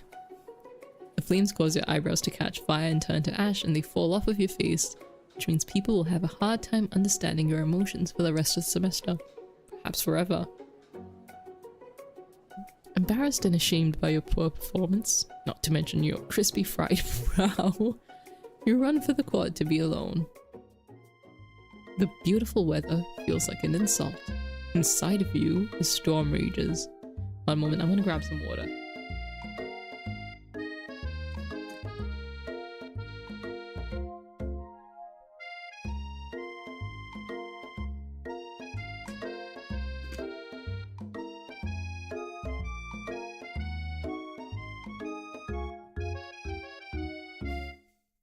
Surely, I'm saying Lou. Surely,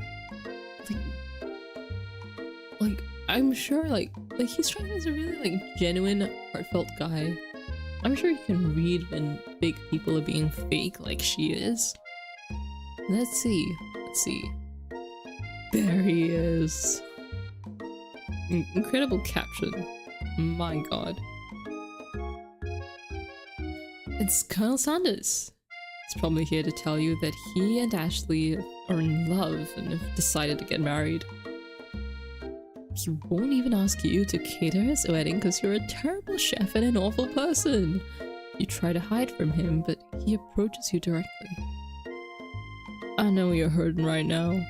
Not just from the devastating loss, but from that run-in with the mixer and the small fire. You should get that checked out. I'm fine. Can't you just leave me alone? I'm a loser. I'm not fit to fill your fry. I'll never be a master chef. Failure's a part of life. What the fuck is this music? Failure's a part of life. Not just for you, but for all of us. Do you think I've never failed at anything before? It's exactly what I think. Well then, think again. I wasn't always the man you see before you. Enrolled in culinary school, incredibly handsome, successful, motivated. Well, handsome, sure, I was born that way. But I've walked other paths and arrived at dead ends. I was passionate about life, but I failed as an obstetrician. He's a baby doctor? Hello? Anyway, I was passionate about justice, but I failed as a lawyer. Oh, same. Lamau. I'm saying, what the? It keeps going. I was passionate about livestock, but even I failed as a mule handler. That one was especially humiliating. Mules can be so cruel. I didn't know. People see my delicate ribbon tie and my well-cut beard and assume that I've always got it all together. Which is true now, but it hasn't always been. Sounds like this guy could really use the hug. I resolved then that I was gonna amount to something. No amount of hours, labor, or money would deter me from giving the best that I had to give. As Colonel Sanders changed his focus, you can see something ignite inside of him.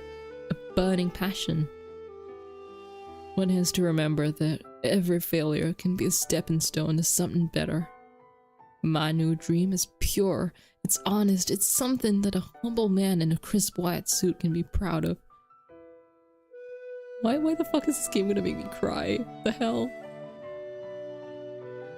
I will create a new chain of chicken restaurants that will bring joy to the entire world and make up for my past misdeeds. Yay! Where the fuck did this child come from? Just as your moment grows intimate, you're interrupted by a threatening, shadowy presence. Battle scarred from the night before, you prepare for the worst. It's the Spork Monster! Oh, the Spork Monster's name is Porco. Naruhodo. Porco?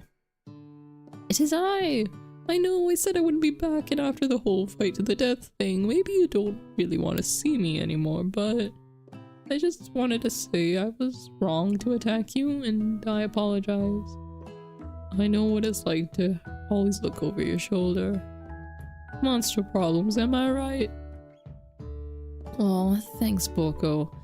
Glad there are no hard feelings. Getting jumped by a giant creature in the dark of the night can really rile a person up. I also want to apologize for the way I switched right into attack mode. I know that you're strong, and cooking school can put a person under a lot of stress. I actually used to go to this school. I wasn't always a Spork Monster, you see. I don't believe it. You were human once? Oh! Another dog! Well, no. I was a golden retriever, but I was still a student until one day some mean kids with a magic spellbook cast a dark enchantment on me. I was forever transformed. Magic spellbook. You can turn it back, right? Precisely. I had procured a copy for myself, but somewhere along the way I've lost it. If you find such a book, I beg of you, respect it. You're a powerful chef and shouldn't rely on such dark and evil magic. No, you should be protecting the innocent from those who would cheat them through sorcery and guile. If you need me, don't fear. I will be there. It sounds like there are some bad cooks in the kitchen alive. Together, I'm sure we can defeat them. Come back to my hideaway and we can discuss. Say less. A personal invite. Can't imagine what Colonel Sanders' home must be like, but it sounds like you're about to find out. Oh damn, that is a gorgeous home. What the hell? All these like baby photos, travels. It's like very homely, like a little minimalistic. There's not too much decoration, but it feels very him. This is a lovely, lovely house. Incredible. I want to move in. Stepping inside Sanders' home, surrounded by his things, you start to feel a special bond with him. Looks like you live such an exciting life, Colonel Sanders. Does he have a goatee in his baby photo? Actually, now that you mention it. Hang on, I'm gonna get up and look, because I'm scared of what will happen if I zoom in.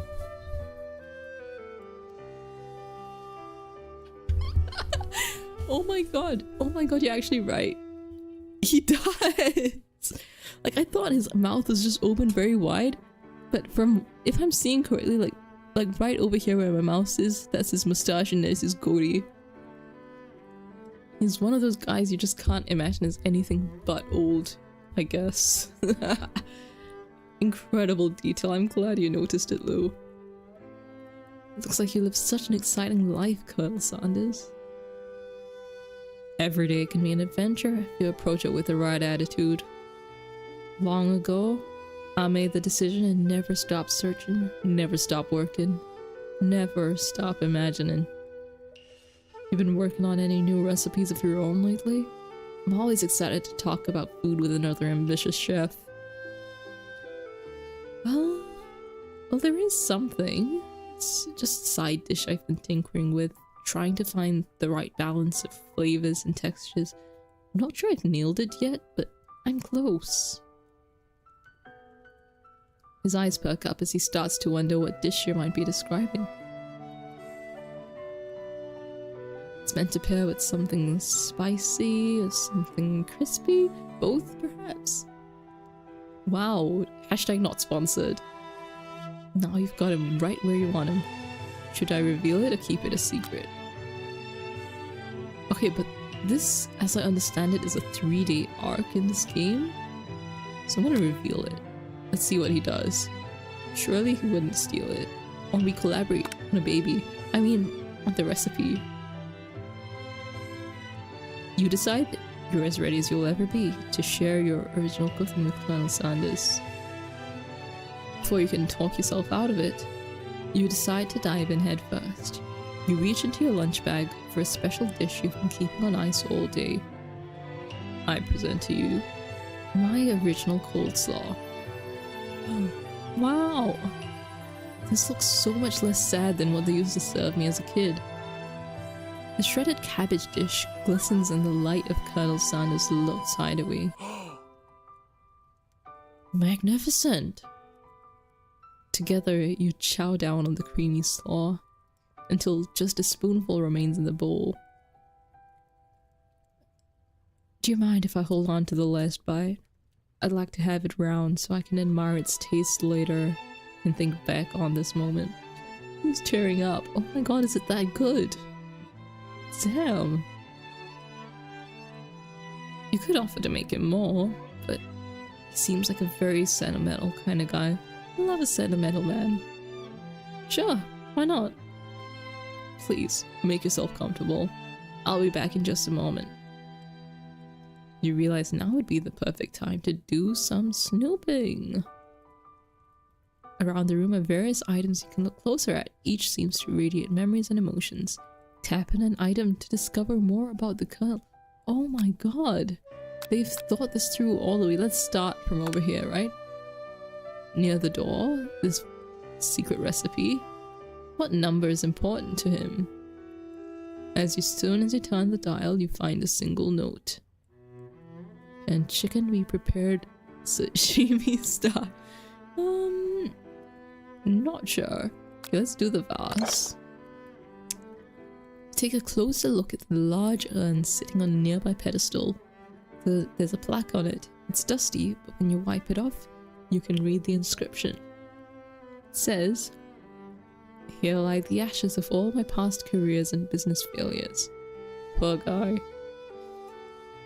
Okay. Let's look at the baby photo then. Let's see if there's actually a goatee. Oh!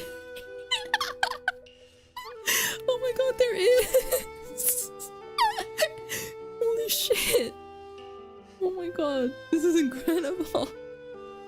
An adorable little baby boy crawls across the floor. From the goatee and mustache combo he sports, you figure this must be him himself. He looks so silly. That, or maybe it's the drumstick. He seems to be waving like a rattle. Who frames a baby picture of just themselves? Probably the same type of person who'd make their own face the logo of the company they founded, am I right? Okay, I'm gonna keep clicking the other stuff before I get to the door. This photo, Colonel Sanders, except he's an old man visiting the pyramids? Maybe this I discovered. Okay. One of the framed photos shows an old man who looks a bit like him standing with a friend. He holds fried chicken drumsticks and appears to be cheersing them. There's a short inscription. Wonder who my friend Pete is. So much to look at.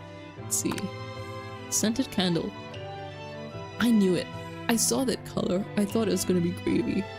Power tool? Freshly starched collar, piece of wood floating leg. It's gravy colored. Summer 69 banger song. It's close enough. Secret recipe ingredient. Let's see.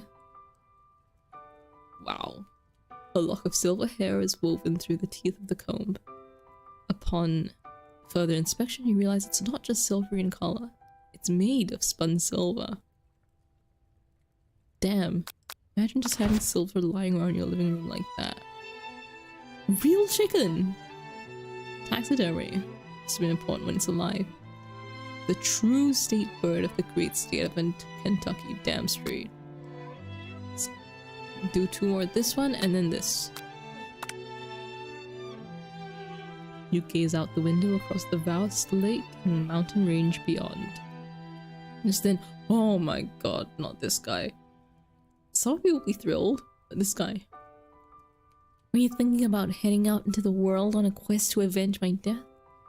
Wait, what? I never even learned your name. Why would I avenge you? I could just tell you my name right now. It's... God, you see I'm in the middle of something. I open the window and the ghost of student is swept out with a breeze. Oh, it's so mean. I would love to know his name, but evidently the game does not care about him. Open the door and find a row of his signature white suits hanging within. You take one off its hanger and try it on. The jacket's a bit big for you, but it's soft and comfortable. Damn, I just met this guy yesterday and now I'm wearing his clothes. What is this game? The jacket's a bit big for you, but it's soft and comfortable. You give yourself a deep hug, breathing in his scent. They say home is where the heart is. Is this what they meant? Or you can look any further. He's back. It's a new dish he's been working on, and he wants you to try it. You try to act casual until he asks you why you're wearing his jacket. Aww. I don't usually loan this out, but I must say, it does look good on you. Yippee! Let's go! Shh! The jacket! Gotta take it off.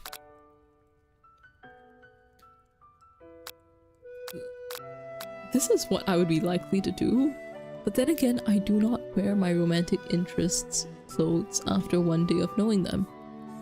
Telling the truth might weird him out. I guess... Fuck it, big move. Boom! Oh. Whoa! This isn't that kind of game! Not that we blame you for trying. Thank you, devs, but still. Try again. Not game over. What the f- Wait, what?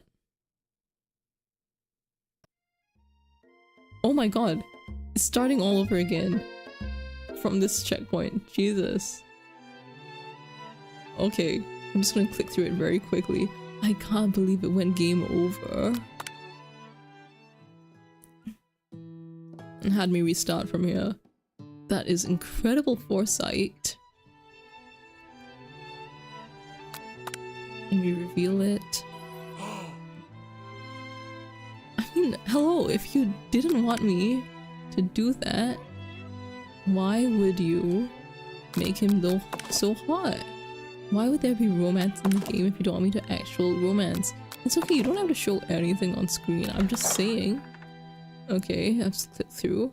Let's I'm gonna get to the closet. Okay. Tell him. Let's see, tell him the truth. Surely this will not make me have to restart. I confess.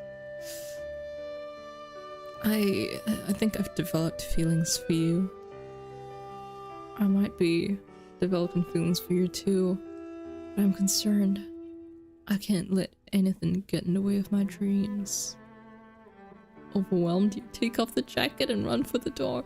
The thought of leaving him in the midst of such an emotional breakthrough gives you pause. Stop yourself. This is the part where we do it together, right? Like the business do it, not anything else. Colonel? Yes, Ray. I honestly think this may be the beginning of something wonderful. I think you're right. We should take things slow. Hell yeah. Talk late into the night and drift off into a some dream sequence. I love this graphic. Oh my god, it's so cute. You awake to a beautiful morning in Colonel Sanders' hideaway. Did you make the right decision on how to respond to him? Only time will truly tell. Today is a day that could change the rest of your life. Your thoughts are interrupted when Colonel Sanders emerges into the room. He's holding a gorgeously plated breakfast, and your mouth waters at the sight of it. Here's a simple breakfast I just whipped up. It's meticulous. Damn! Who is drawing these food shots? Give him a raise. You taste his food and it takes you on a journey, and when you return, he's waiting to ask you an important question. So, would you say we're the perfect match? How presumptuous. My cuisine and your taste buds, that is. Such confidence, such grace. Could he be the world's greatest gift of cookery? I'm not gonna... Nah. If it is that good, I think I want to be honest and tell him. No, I think we might make a great team. A single tear begins to pool in the corner of his eye as he gazes out the window. And with a rad business partner? I know I can't fail. Business partner? Could he be talking to you? It's all happening so quickly. Overcome with emotion and confused by your feelings, you're on the verge of tears. Unable to speak, the only answer you can find is to run out the door and get home. It's still one more day off school after all. The UCSAL waits for no one. You get home to find something very surprising. Your best friend is there waiting for you. Oh no, Miriam! Where have you been? I had one heck of a night. Alrighty, let's hear it. I've been desperate to talk to you about it, but I couldn't find you. I got worried something happened to you. It's okay, I was just... Now it turns out you're fine. I can finally get up to speed on the saga of Miriam. Sure, but... You will not believe what happened to me after school yesterday. I went on a date. I think I can believe that.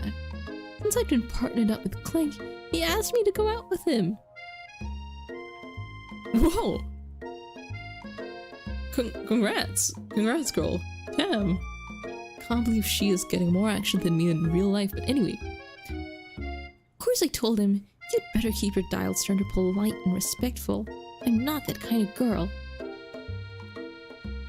But he was just interested in spending some one-on-one time together and getting to know me. So I said, yeah, sure, I can get to know the little metallic guy. Long story short, he took me skydiving with his friends, but things quickly spiraled out of control. Did she just say skydiving? As if that's a typical first date to go on with a talking pressure cooker?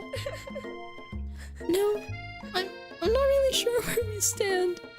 You don't give Miriam time to tell a whole story, however. Bottling up the details of your own night is just too much to bear. And I went on a date too. Back to Colonel Sanders' house where I spent the night with him. You what? You hurt me, baby girl. Look, nothing happened, but the emotional connection. Wowzers. She tells you to move on. If being obsessed with Colonel Sanders is wrong, you don't want to be right. After a short argument, you both agreed to go your separate ways. Oh no! Fucked it. Lost a friendship. Whoopsies. Oh boy. They're picking on Pop, though he might not grasp that fact. Oh boy. If Miriam teams up with these two, I don't know, man. I don't know what I'll do with myself. What's a swirly? It sounds delicious. Oh no. Oh, it's great. I'll order you one right away. I'll have my swirly with sprinkles, please. Sprinkles is a dog and a treat. Aww. You can get your swirly dip too. Why don't you pick on someone your own size? Because I'm literally the biggest person at the school. There is that horse that Colonel Sanders rides to school. Who would dare pick on such a gentle and beautiful creature? Yeah, you've got some nerve, Ray. Suggesting I pick on a defenseless horse. Now you're twisting my words and I won't have it. You clench your fist. But the injury from yesterday's mixer accident makes you wince with pain. Doesn't look like you can go on cooking like that. Might as well just give up. I'll never give up. Ever. Zaddy arrives just as it appears things are close to boiling over. A naturally intuitive person, he senses that something has been going on. He's an empath, guys, in case you couldn't tell. As an empath, he knows something's not right. Is everyone excited for the final day of school? Hey, how's that hand feeling? I'm sure you'll be back in fine form by this afternoon. Aren't you concerned about my hands, Colonel? Yesterday, I almost broke a nail winning so hard. If this is a culinary school, why the hell do you have long nails? Girly, please. Technically, I don't believe a winner was decided, but your presentation was quite impressive. What is he doing complimenting her? Alright, man. Alright. But what about the flavor of my delicate, warm, gooey chocolate sauce? Yeah, what is her problem? It was, clear that you're passionate about how your food is received. That's a lot of words for it was bland. Oops. Shh. Uh-oh. Excuse me, Ray. I am more than capable enough to speak for myself. Maybe you could tell me more of your thoughts as we walk into class, Colonel? I'm always interested in discussing the fine art of fine foods. See you inside, Ray. Oh my god! What? No! You see it completely wrong. No! It's over. He spent the night at his place one time and the next day he's full of shit. Story... Tale as old as time, man. What the hell? Yeah, it's... Whatever. I feel like this game wants me to win him back. If I succeed on my own, that's fine too. Whatever. It's fine. I am not bothered. Annoyed by Colonel Sanders' inability to see Ashley for who you know she is, you walk across the quad to get some distance. In an attempt to distract yourself from how slighted you feel by that interaction, you take out the spell book and start flipping through the pages. Whoa, that's that book. It looks like bad news. It's just something I found lying around. It would appear to be some sort of grimoire, but I don't really believe in that magic stuff. Grimoire? Like a book of spells? I don't know. Who would spend so much time decorating a magic book if it weren't really powerful? Can think of one surefire way to find out. Oh boy. Be open to a page cast only in case of extreme emergency, it says around the edges. I could use this spell here that says it will erase anyone I choose from all of my memories. If I scrub him out, it'll probably help me focus better on the upcoming final. That is way drastic. Couldn't you do something else, like anything else, not rooted in dark magic? Maybe tie a string around your finger? Okay, fine. It is drastic, but desperate times call for desperate measures. You've got a memory erasing spell sitting right in front of you and a pretty good excuse to try it out. I don't want to do it, guys. I don't want to do it. I know this would lead to plot, and I wouldn't mind figuring this one out offline. I don't want to forget him. He's full of nonsense, and I want to use that memory to fuel myself to greatness. Hell no. Let's not do it. You take your friend's advice and put the book away. It's almost time for class. Sprinkles is already in the room waiting for the students to arrive. He clears his voice to make a quick announcement.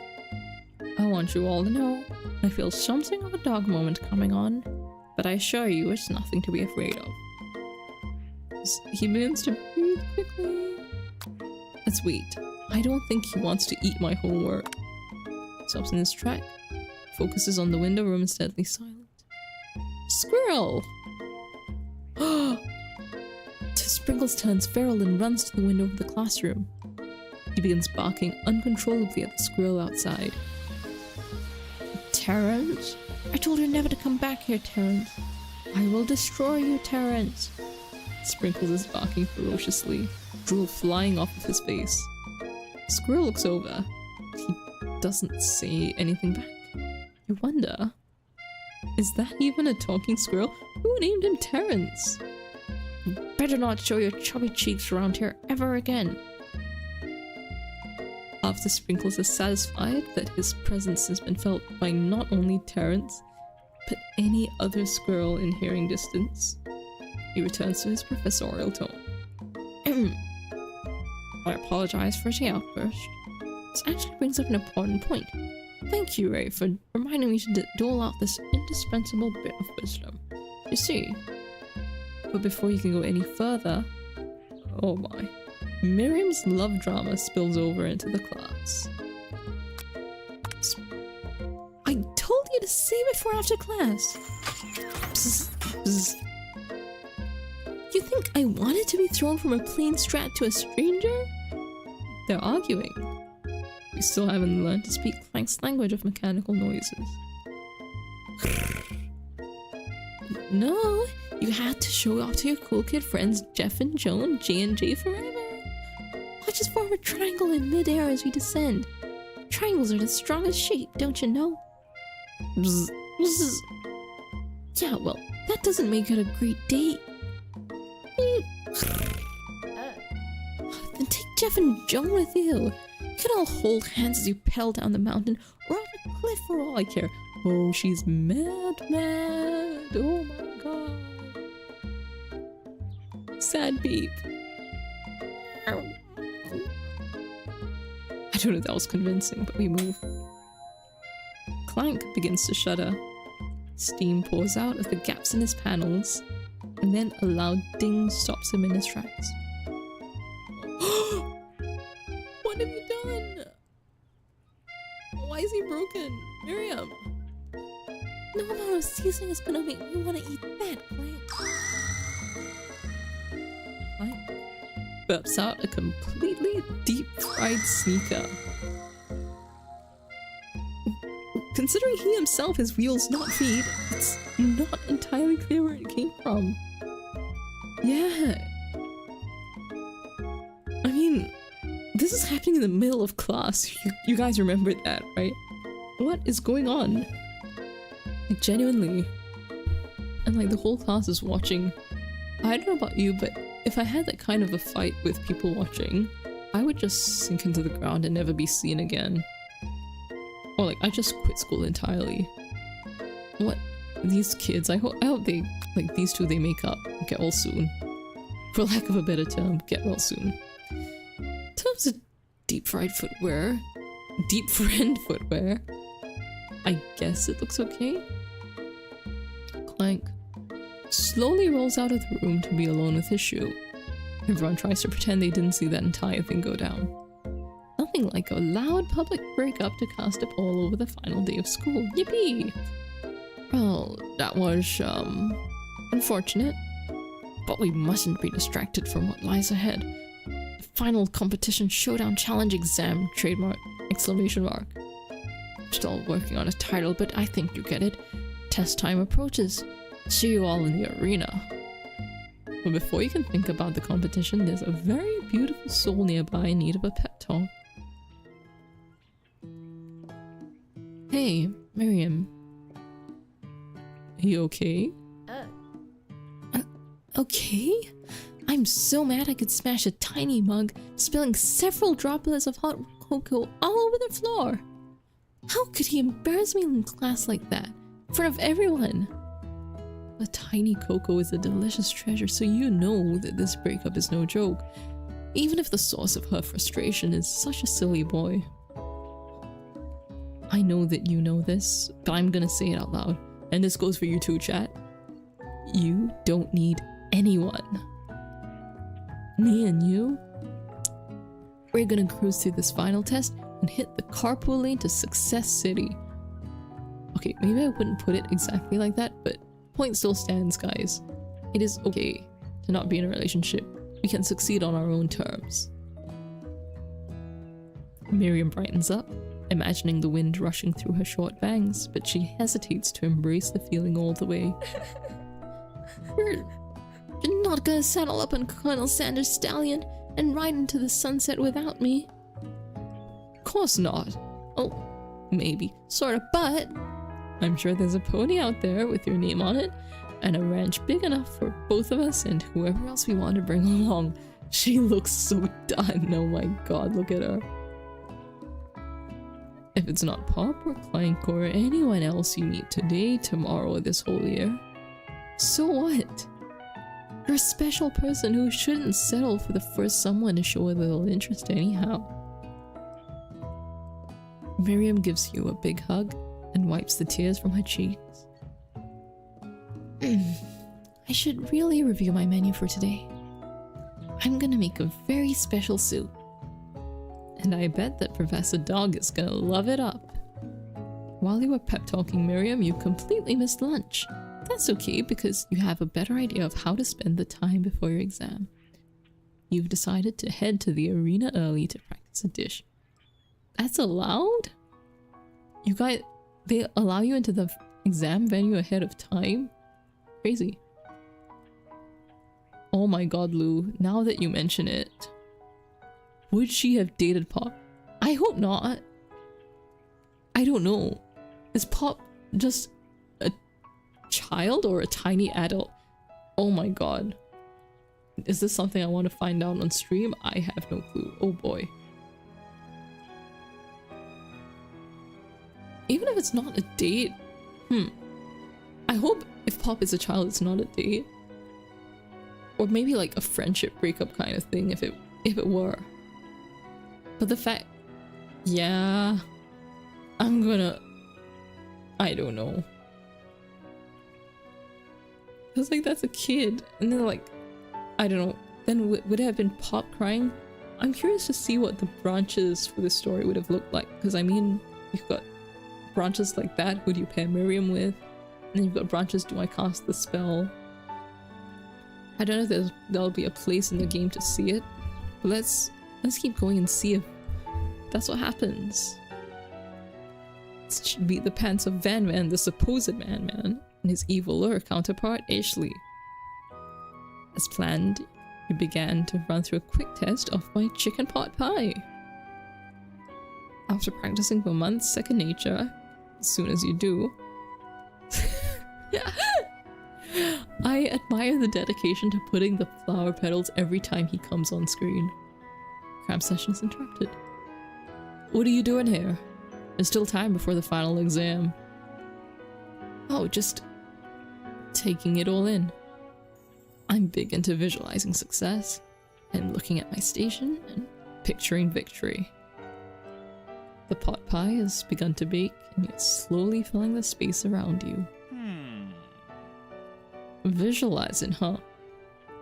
Aw, that's too bad. I was hoping you were here cooking something delicious.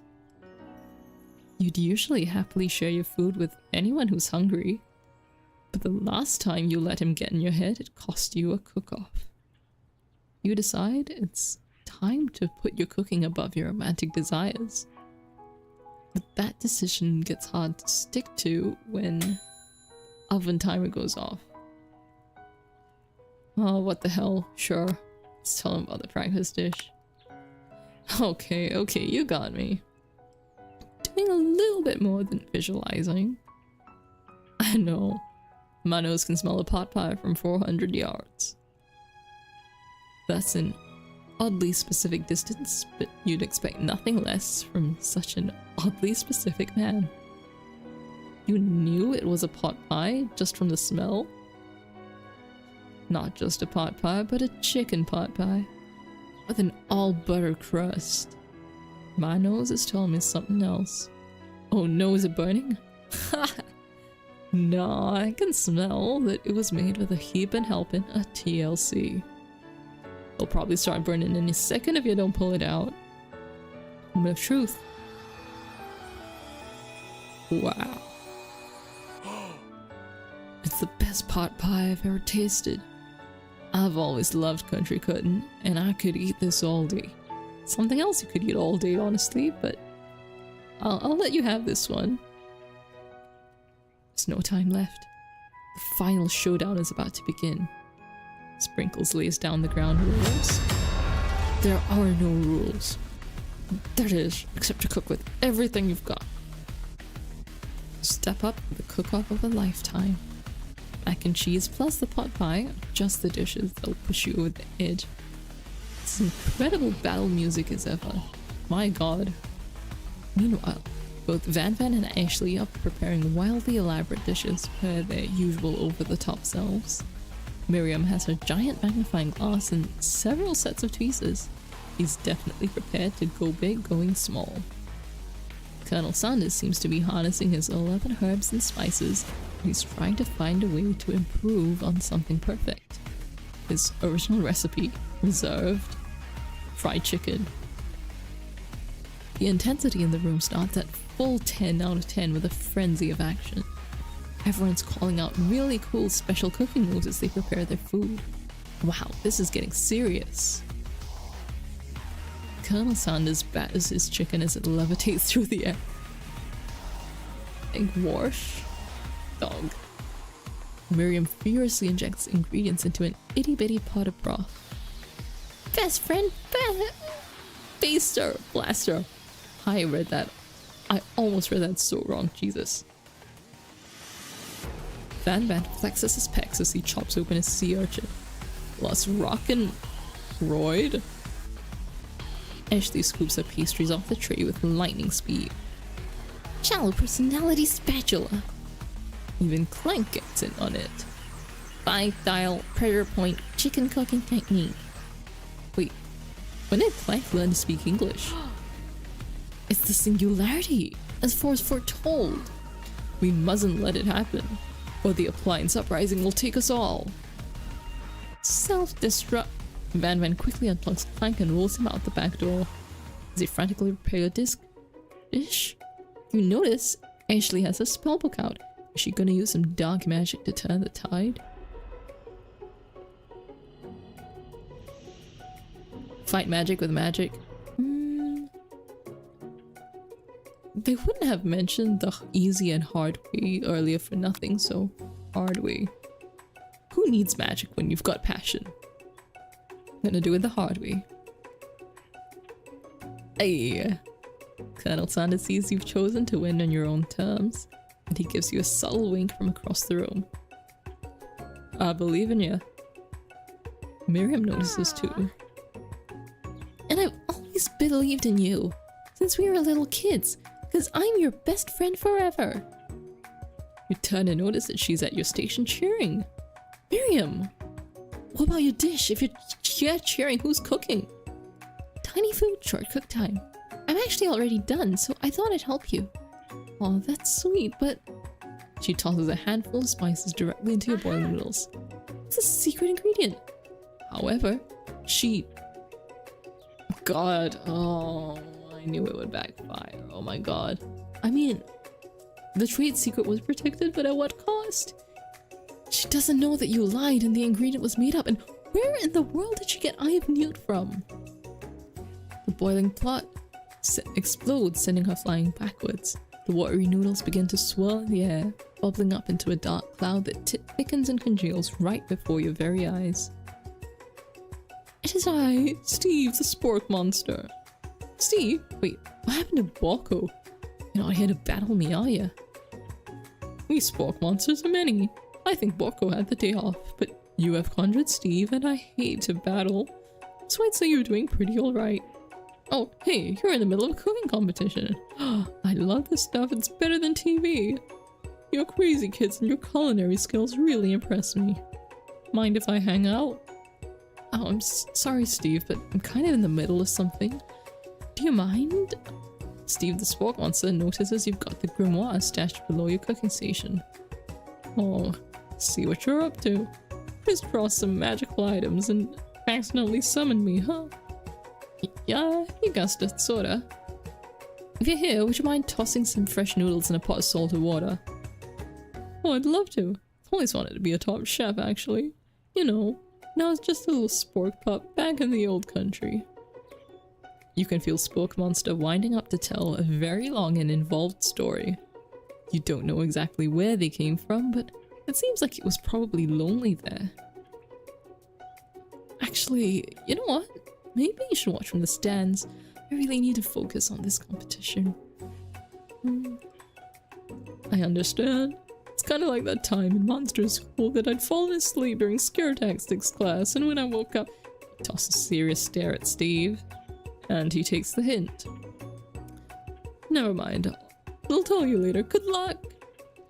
Having suffered this huge setback, you don't know how you could win. This is a me-ass option, but this one. You heard that surge in the battle music. This has to be the one. Extra power. I can do this. I have what it takes. I came here to win. Your hair turns mac and cheese orange as culinary energy flows through your body. My heart is pure. My hands are steady. My taste buds have been preparing their entire lives for. Yes, Ray, you're the chosen one. You will avenge me. The power you've been summoning immediately fades back out. They keep doing this guy so dirty, oh my god. You interrupted my inspiring monologue. Sorry. My heart is pure. My hands are steady. My taste buds have been preparing their entire lives for this moment. I will show the world my cookery. You begin to levitate off the ground. Energy courses through your body. Oh, this would be so sick. Imagine if it was animated. You know that with this power, you can do anything. Except turn back time, which would be super useful because while you are powering up, your chicken pot pie overcooked in the oven and can't be served. Ruh-roh. But don't worry, dear Ray. You may have suffered some setbacks, but all is not lost. Impressed with your fortitude, Colonel Sanders decides you have earned his support. I've been watching you today and I must say, I'm truly impressed. You've been thinking on your feet and rolling with the punches. He steps up to your station and stands right beside you. I'm here to help. All you've managed to make is mac and cheese and time is almost up, so you're gonna need it. But Colonel Sanders, what about the test? What happened to you? What about the rules? Following the rules has never really been my thing. I follow my heart. What a guy. Colonel Sanders unfolds a delicate white towel to reveal the most delicious fried chicken tenders you ever laid your eyes on. Chicken tender! Chicken tender! Does it come with the honey mustard? Or just like ketchup. I mean, I just love chicken tender. And besides, sometimes unexpected combinations can have surprising effects that surpass their individual efforts. Are you suggesting if we combine forces, we can form the perfect food union? Time's up, students. Time expired, it's the moment that everyone's been waiting for. You must now prepare to present your dishes. A handful of students stand tall. The class seems incomplete. Seems we're missing some students. Pop? Clank? From off screen, you hear a pure and innocent giggle that can only come from one student. Hey, I'm flying! What is... Hi, Bay! It's good to see you, welcome in. Thank you for stopping by. I think we're near the end of the story. You can watch the VOD if you want. This is a crazy game and I'm not even joking. Yeah, our culinary professor is a corgi. This is crazy. A talking corgi. Incredible. I love Doggo too. Thank you for stopping by, Bay. How have you been? How's your day? Thank you. Thank you for saying you catch up. And Jen, again, thank you for stopping by, Bay, and everyone else who has. P. So I'm gonna keep reading. He is.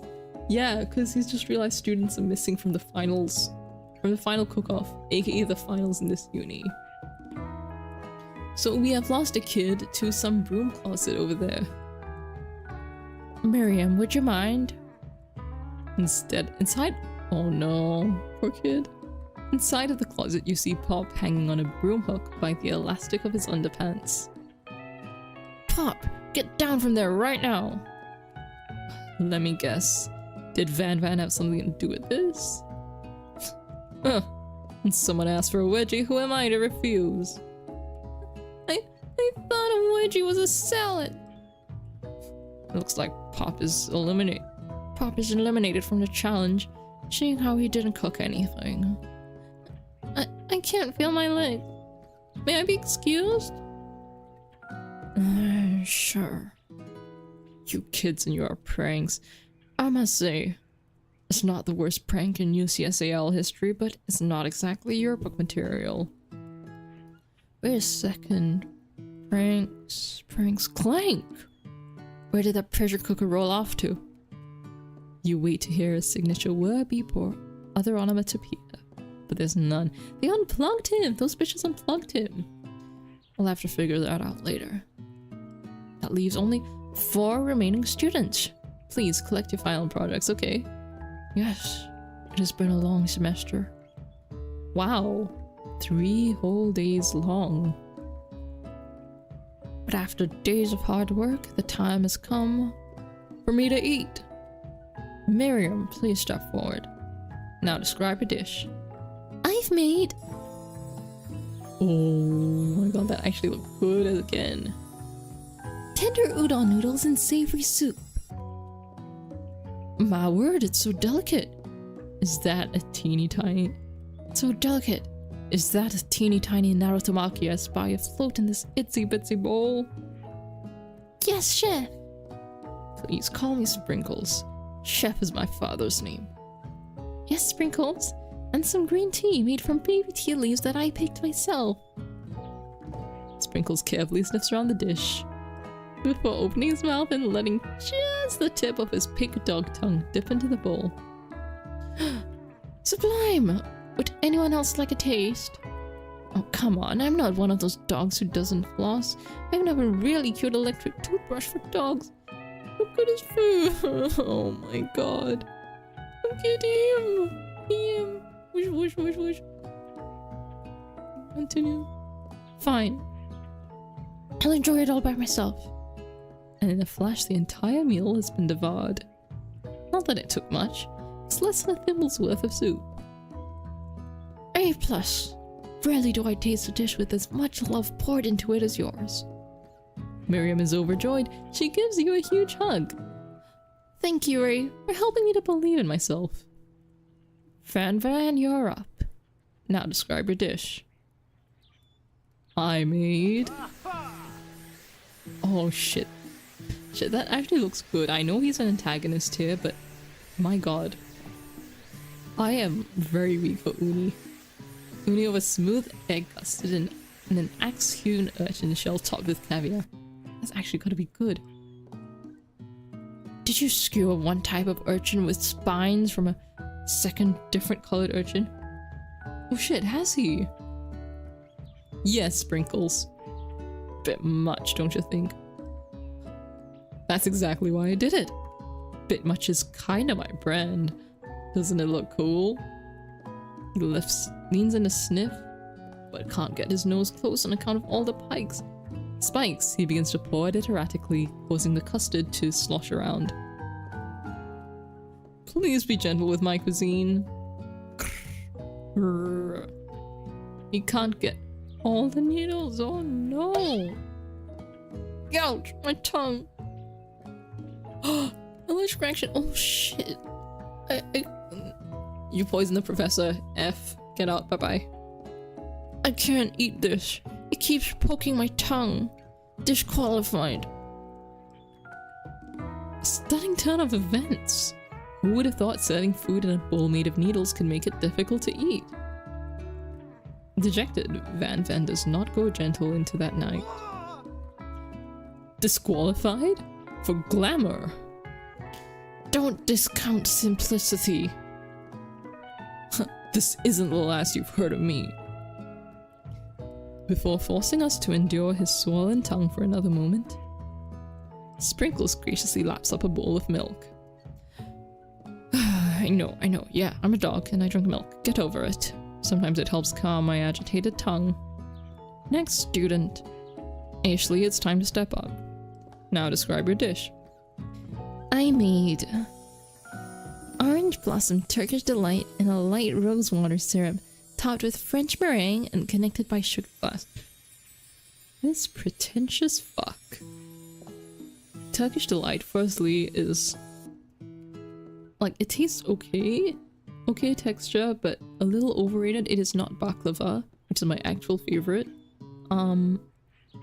Like, you eat Turkish delight and then you wonder why the hell was Edmund from Narnia making such a big fuss over this, and then you remember it was the war, and this being a sugary treat would have been any amount of sugar he gets is good, so of course he'd sell his siblings out for this, even though it's not the best possible use of sugar. So orange blossom and rose water, that seems very cloying, unless she can pull it off.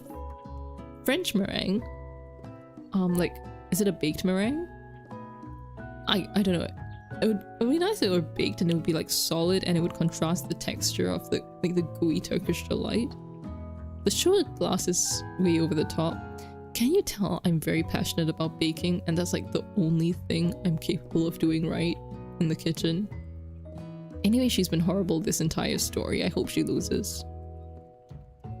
That actually doesn't sound too bad.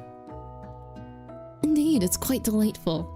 However, I'd ask that you please refrain from eating it or attempting to taste it in any way. It's very fragile and meant to be a display piece. Don't eat the food? At a cooking school? Got toast in your ears or something? I told you it's a display piece. Ashley, I must say it is beautiful. However, this is a cooking competition at a cooking school. Yeah. Which is why I cooked it and did an extremely good job cooking it too. I didn't realize we were having an eating exam. I wanted to be judged on eating. I'd go to the College of Eating School for the Hungry. I suppose you could smell it if you absolutely insisted, but don't breathe too hard, you might disrupt the sugar spiral. If the food cannot be eaten, it cannot be judged. You are disqualified. Hell yeah! Let's go. Not wrong, Lou. She does have a point. But I would counter that. Like, isn't food like an all senses experience? Like, you can see it, you can hear the sound of it being made, or like the sound as you get through the different textures. You smell it, you can touch it, and maybe you can even taste it. Welcome back, Kaylin! Hello. I hope your work went well, and I hope you're enjoying your lunch. I think we're nearing the end of the story. This bitch has gotten what she deserved.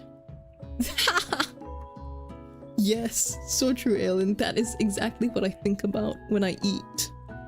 When I eat food. She's mad because she made like this very intricate, I think overrated dessert. And then she was like, but don't eat it. And the professor is like, how is this a cooking exam and you don't eat it? And she's like, if I wanted to do an eating exam, I would have gone to eating school, not cooking school. So she's just gotten disqualified, which I think is fair. I'm not just saying this because I want the world's cutest professor to give me an A. So rage overtakes her, and she finally cannot keep her two-faced routine up. You wouldn't know high-end cuisine if it cooked you.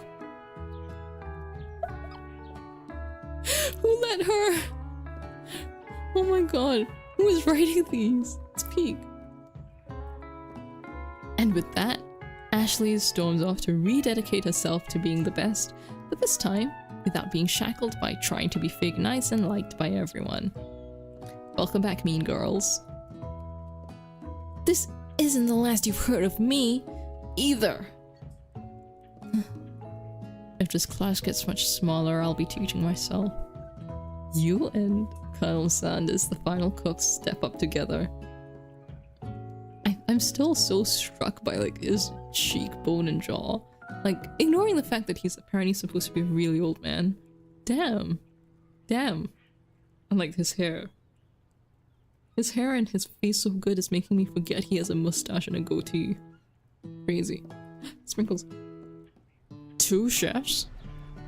What began as a bowl of delicious mac and cheese has become something else.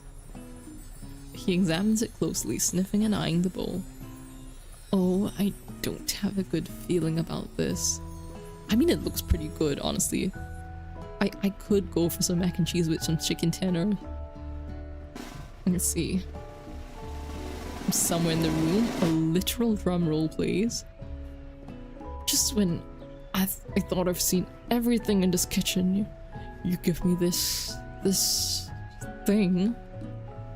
Completely blow me away. My 49 dog years of life, I've never tasted anything so delicious and perfectly balanced.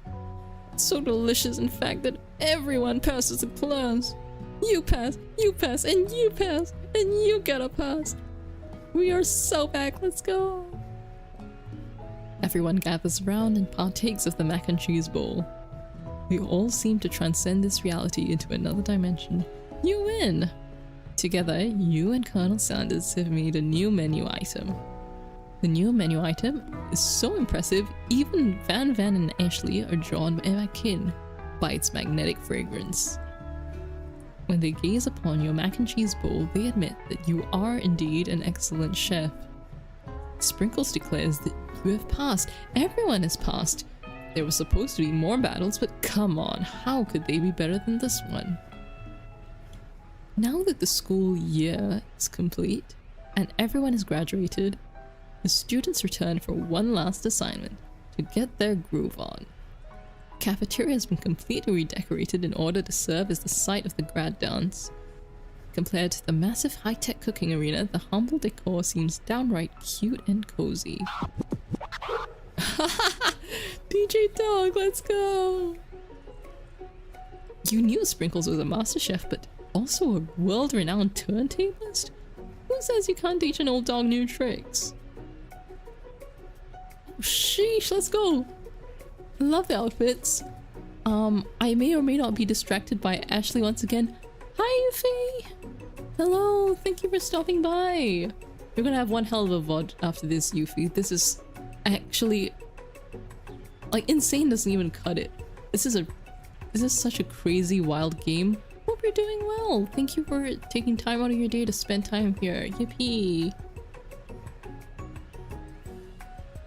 So Van and Ashley, again, I'm very distracted by Ashley, I am sorry, tell everyone they've committed themselves to righting the wrongs they did while they were the villains. I'm saying Lou, she really is. I mean, I love her commitment to the boob window. I don't know, the shorts are doing me in. It's crazy. Like, this is a really, really nice outfit. I would wear this if I could pull it off. For a moment, you actually believe them. Not another haunting. Hey, Lou, it's your guy. Aww. And here we go. It's the fun police. No ghosts allowed at graduation. It's clearly written in the school's bylaws. Oh my god.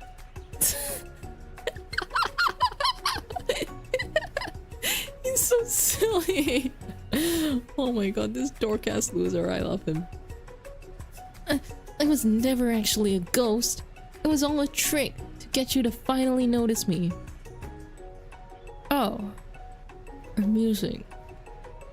And now that everyone is together... Spork Monster! He's totally mellowed out. Everyone, the Spork Monster is no more. From here on out, I'd prefer that everyone refer to me by my new name, Party Monster. Right, babe. Like, it was earlier... If you go back early in the stream, I was like, this kind of guy, like this like very nerdy, like dorky guy, is close to what I'd consider my type. But I don't know. I don't know. Old man sex. OMS always wins. Student I don't know about you, but now that he is human, surely I can work out a challengers between me, Colonel Sanders, and him. Surely.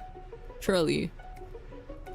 Student tries to finish what he had to say, but everyone is too wrapped up talking to Spot. Sorry, Party Monster. You're so right, babe. Keep him until he's old and you get the best of both. Maybe things didn't work out for Miriam romantically, but she found love in her cooking, and you know she's gonna do great. It's such a cute outfit. I love like her inner shirt with like the hand not quite gloves. And oh my god, those overalls are peak. Let's go. It suits us so well. Yes, girly.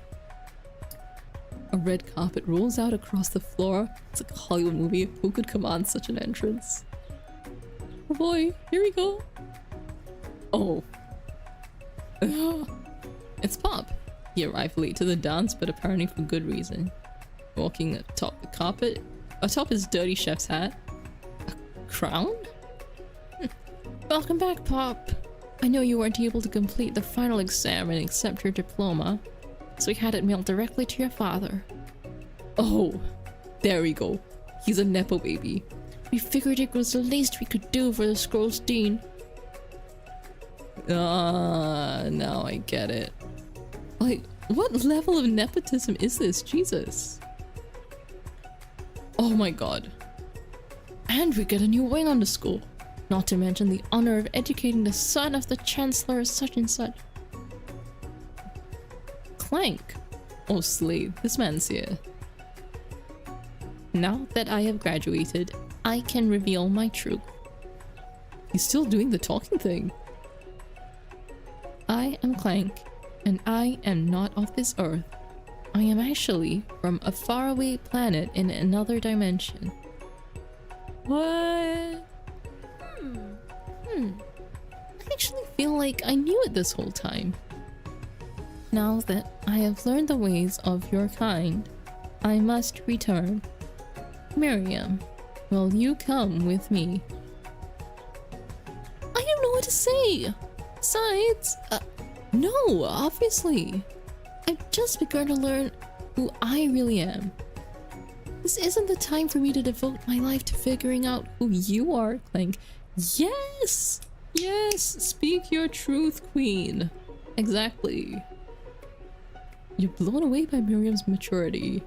It's pretty clear she has managed to surpass you in that regard. Facts. Facts. I need to remind myself of this. I should, like, get that quote written down somewhere. Exactly, Lou. And so true. Do not slow your life down on account of another person. It's good to have companions, it's good to have friends or like romantic partners, but you and your life are important, and you shouldn't let that dull that importance and looking after yourself for anyone else. Yeah. I Understand, kind of. Humans are weird. Paul opens up and Clank disappears through it. Let's go! One more time with the cherry blossoms. Colonel Sanders arrives.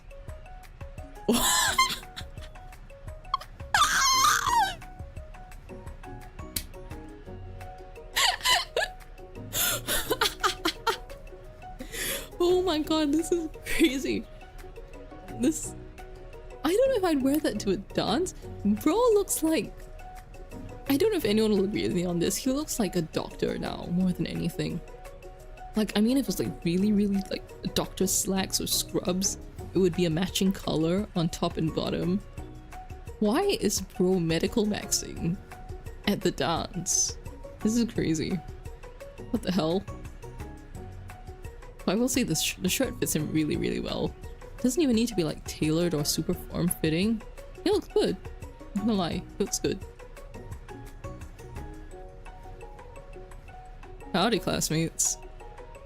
Just like the first day we met him, he's come prepared to feed the entire class. However, it's not enough to just give them a bucket of chicken. +2 Lou, +2 actual bars. That is his obstetrician outfit. Also, Yuffie, you think this is bad? Wait till you see the earlier parts of the story. Bro looked good. Like, it's crazy how far they went with the otome aesthetic. Mad props to the devs. It's a full meal? He is the full meal game. What are you talking about? He made my side dish. Holy shit. We up. I didn't get to be the most famous chicken man in the history of chicken and man by not reminding people to go out and buy my chicken. Hashtag not sponsored. The end? Question mark. No, it's not the end. As everyone feasts on their delicious chicken dinner, Colonel Sanders finds you sitting at the edge of the dance floor. Hey, what are you doing sitting all alone? Oh, you know, I'm just waiting for the right person to ask me to dance. I wonder, might you tell me, what are the qualities you would find in such a lucky person? Off the top of my head, this is crazy. Why would you tell him this right off the bat? Off the top of my head, I don't know. Spicy musk, a tidy goatee, a degree from the University of Cooking School Academy for Learning, just to name a few. It truly is my lucky day. Would you dance with me? Yes, I'd love to. As you glide across the dance floor hand in hand with Colonel Sanders, the future stretches out in front of you. Wow, must be nice. And once my 100th franchise is up and running, I'll be ready to take a day off, and I'll be so glad to spend it together with you, Ray. Oh, sweet. We'll work together and play together.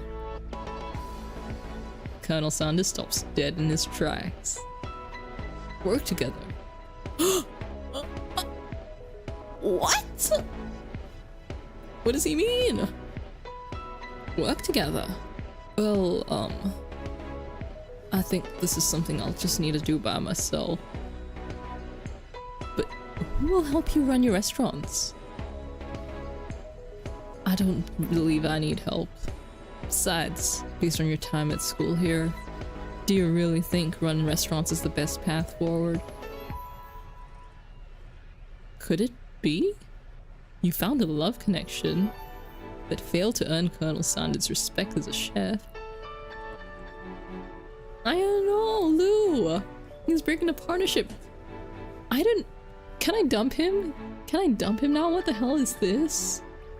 Like, if we're gonna be love partners, I'm probably gonna have to, like, deal with your business in some way, shape, or form. You cannot cut me out like this, mister. Hello. Pull it together. Can you live with only half of him? Will you be able to endure sharing him with his other love, the life of an entrepreneur? I suppose I could enroll at pastry school. Oh my dear, I'm sure you'll find your place eventually. And along the way, You'll have me by your side. The end? Huh? Huh? Thank you, KFC, for the game, but what the hell? What the hell? What do you mean? What do you mean? Ah, here we are. When I was starting up the game, this is what came on.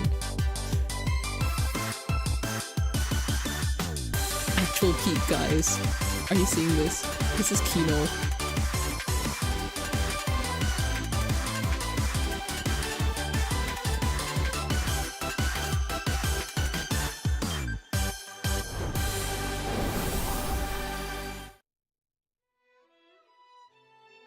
Wow. And that's it. I left my cursor up here the whole time. I'm so sorry, but yeah. In case you're wondering how crazy this game is, I think that as the title screen and also now ending screen puts a lot into perspective. Let's see the credits. Wow. Let's see. Incredible. Bars. Also to all the people who worked on this game. This is certainly a wild ride. My god. Considering that... Wait. I remember I said I was gonna look up some stuff during stream. Like after I finish. So first, let me see. I'm gonna pull up Colonel Sanders' wiki page. And wait. Also, young Harlan Sanders. Sure. Okay. He looks pretty decent. Nice young lad.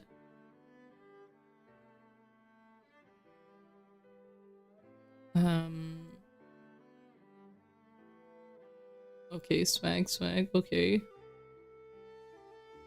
Oh my god, the lore is true. Like the stuff you said earlier. Various jobs. So first he went into the army, and then he was a blacksmith's helper, then he worked on trains, and a steam engine stoker, a laborer, a fireman, and then he became a lawyer. Then a ferry boat company, and a salesman for the Michelin Tire Company. How many lives has this guy lived? My goodness. Wait, I'm gonna search. Is the obstetrician part? Oh, Windows just made a noise. I don't know if I heard that right. Okay, I can't see anything about obstetrician on this page. Let me see. Was Colonel Sanders and obstetrician is on Google search.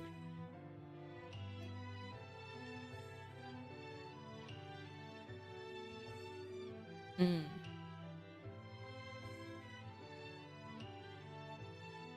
let me see. KFC Malaysia. Malaysia mentioned. Let's go.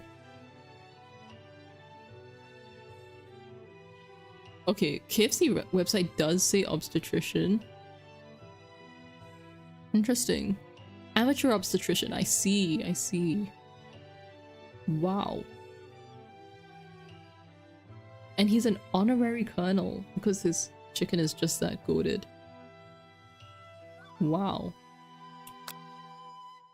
So, this game. Oh wow. So this is how the story's structured. Very interesting. I don't know if I can see branches from here, but I'll have a look at that at some point. So how do I feel about this?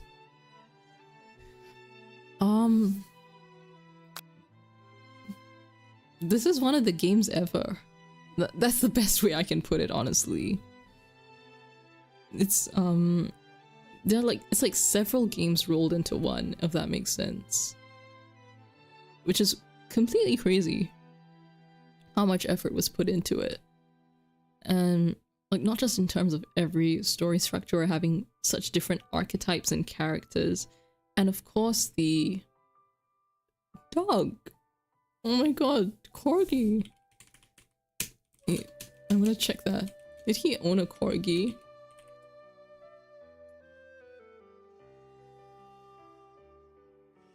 Okay, no, everything that comes out is just about the game. Okay. I see. I just pulled up the game's wiki page. It says it was commissioned by KFC. It follows the reintroduction of Colonel Sanders into KFC's marketing campaigns to make the Colonel a part of pop culture. My goodness.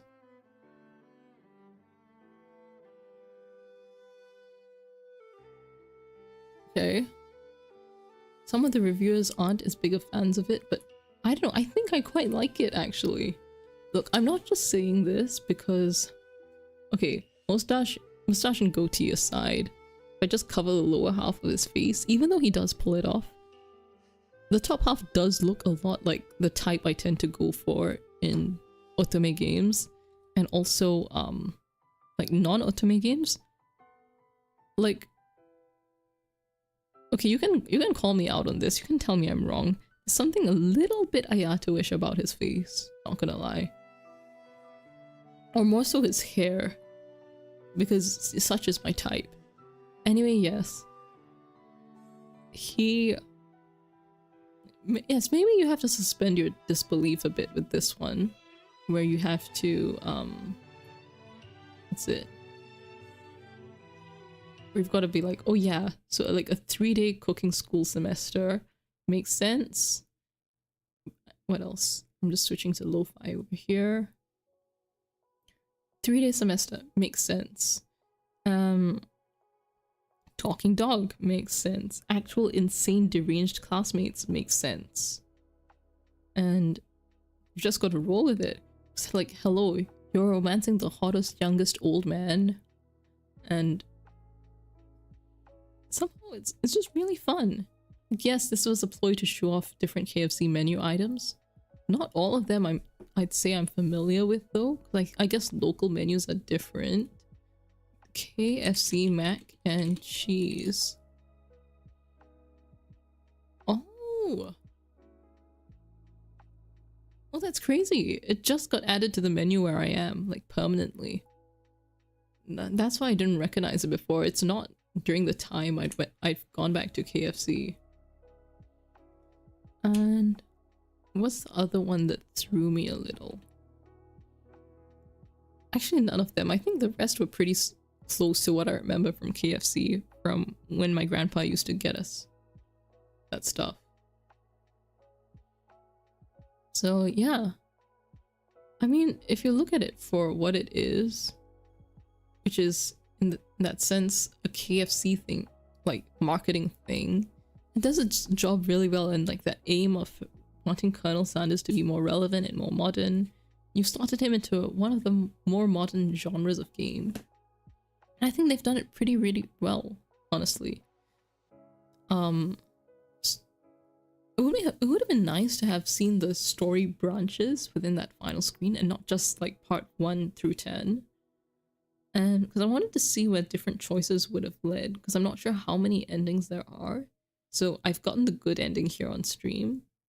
But off stream, I'm curious to know, like, if we'd leaned into the magic angle a bit more, or if we'd paired Miriam with Pop on day 1 instead of Clank, how would it have gone?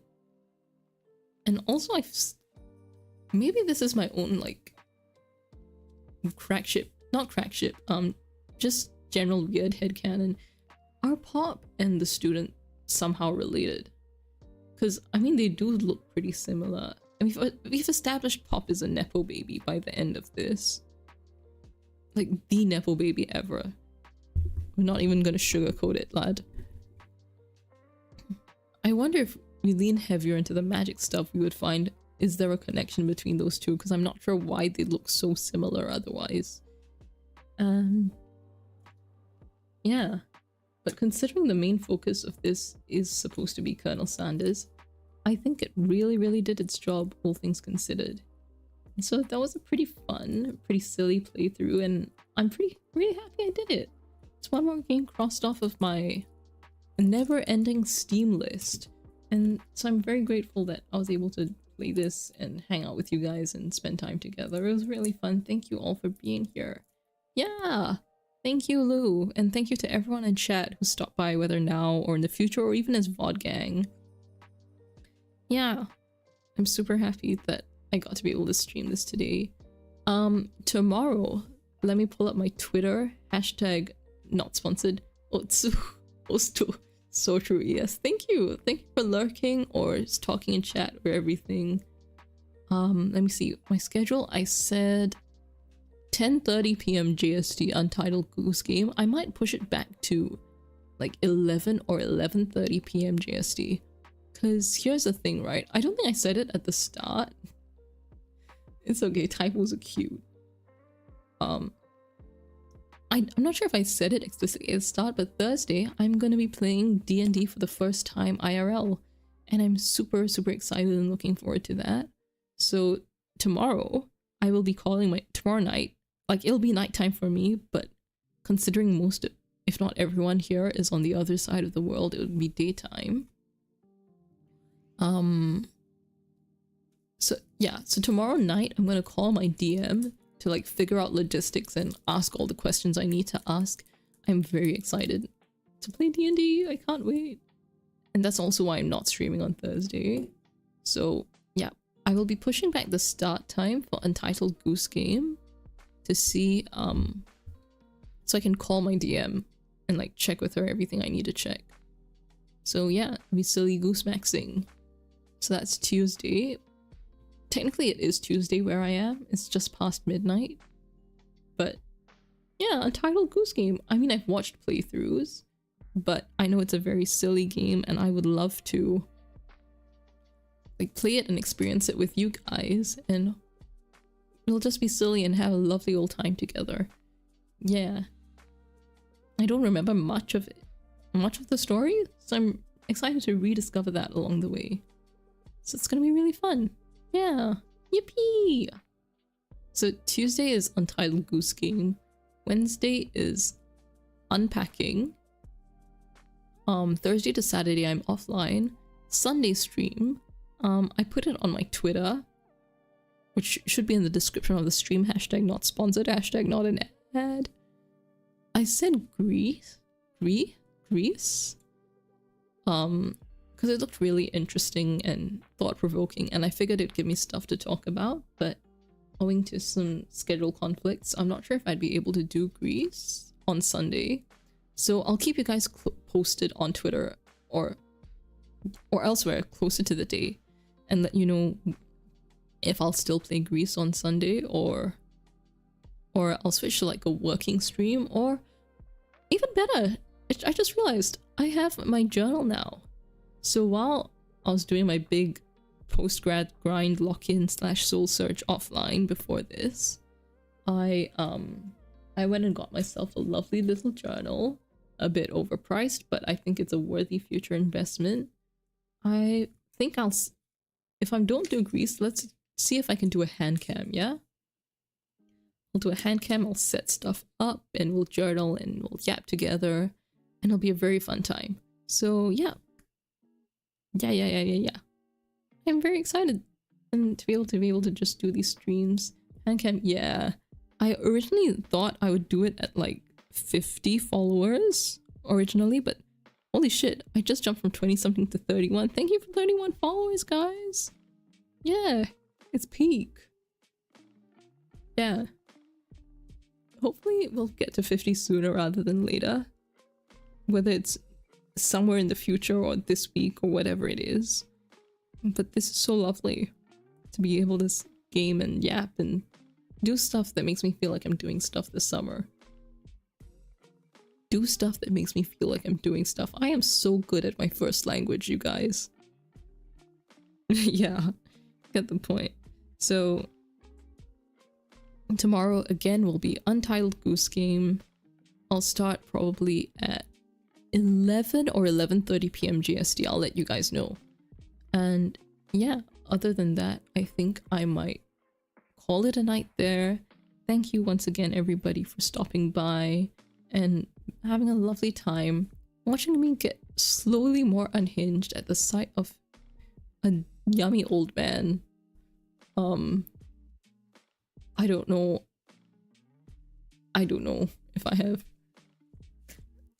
if I have any more bloody euphemisms left in me. Otsure, thank you, Zin. Otsure, oh wait, Otsukare. Do you get it? I'm so bad at these jokes. I'm too fast. Oh, Sel, thank you. Thank you for stopping by. I mean, Vodgang is always there. If you were lurking, I hope you had a good time. Yippee! Yeah, oh my god, all my friends stopped by. This is so peak. Yeah! Yippee! Thanks, guys. Thank you. So, yeah. I hope you guys enjoyed today's stream. Thank you for coming. Feel free to check out this VOD or any of my other VODs if you're free. Like, comment, subscribe. Don't forget to ring that notification bell. And see you tomorrow for Untitled Goose Game. Yippee! Thanks, guys. I'll call it a night here. I will try to sleep at a reasonable hour. If you see me online, no you don't. And otherwise I'll see you next time. Bye bye.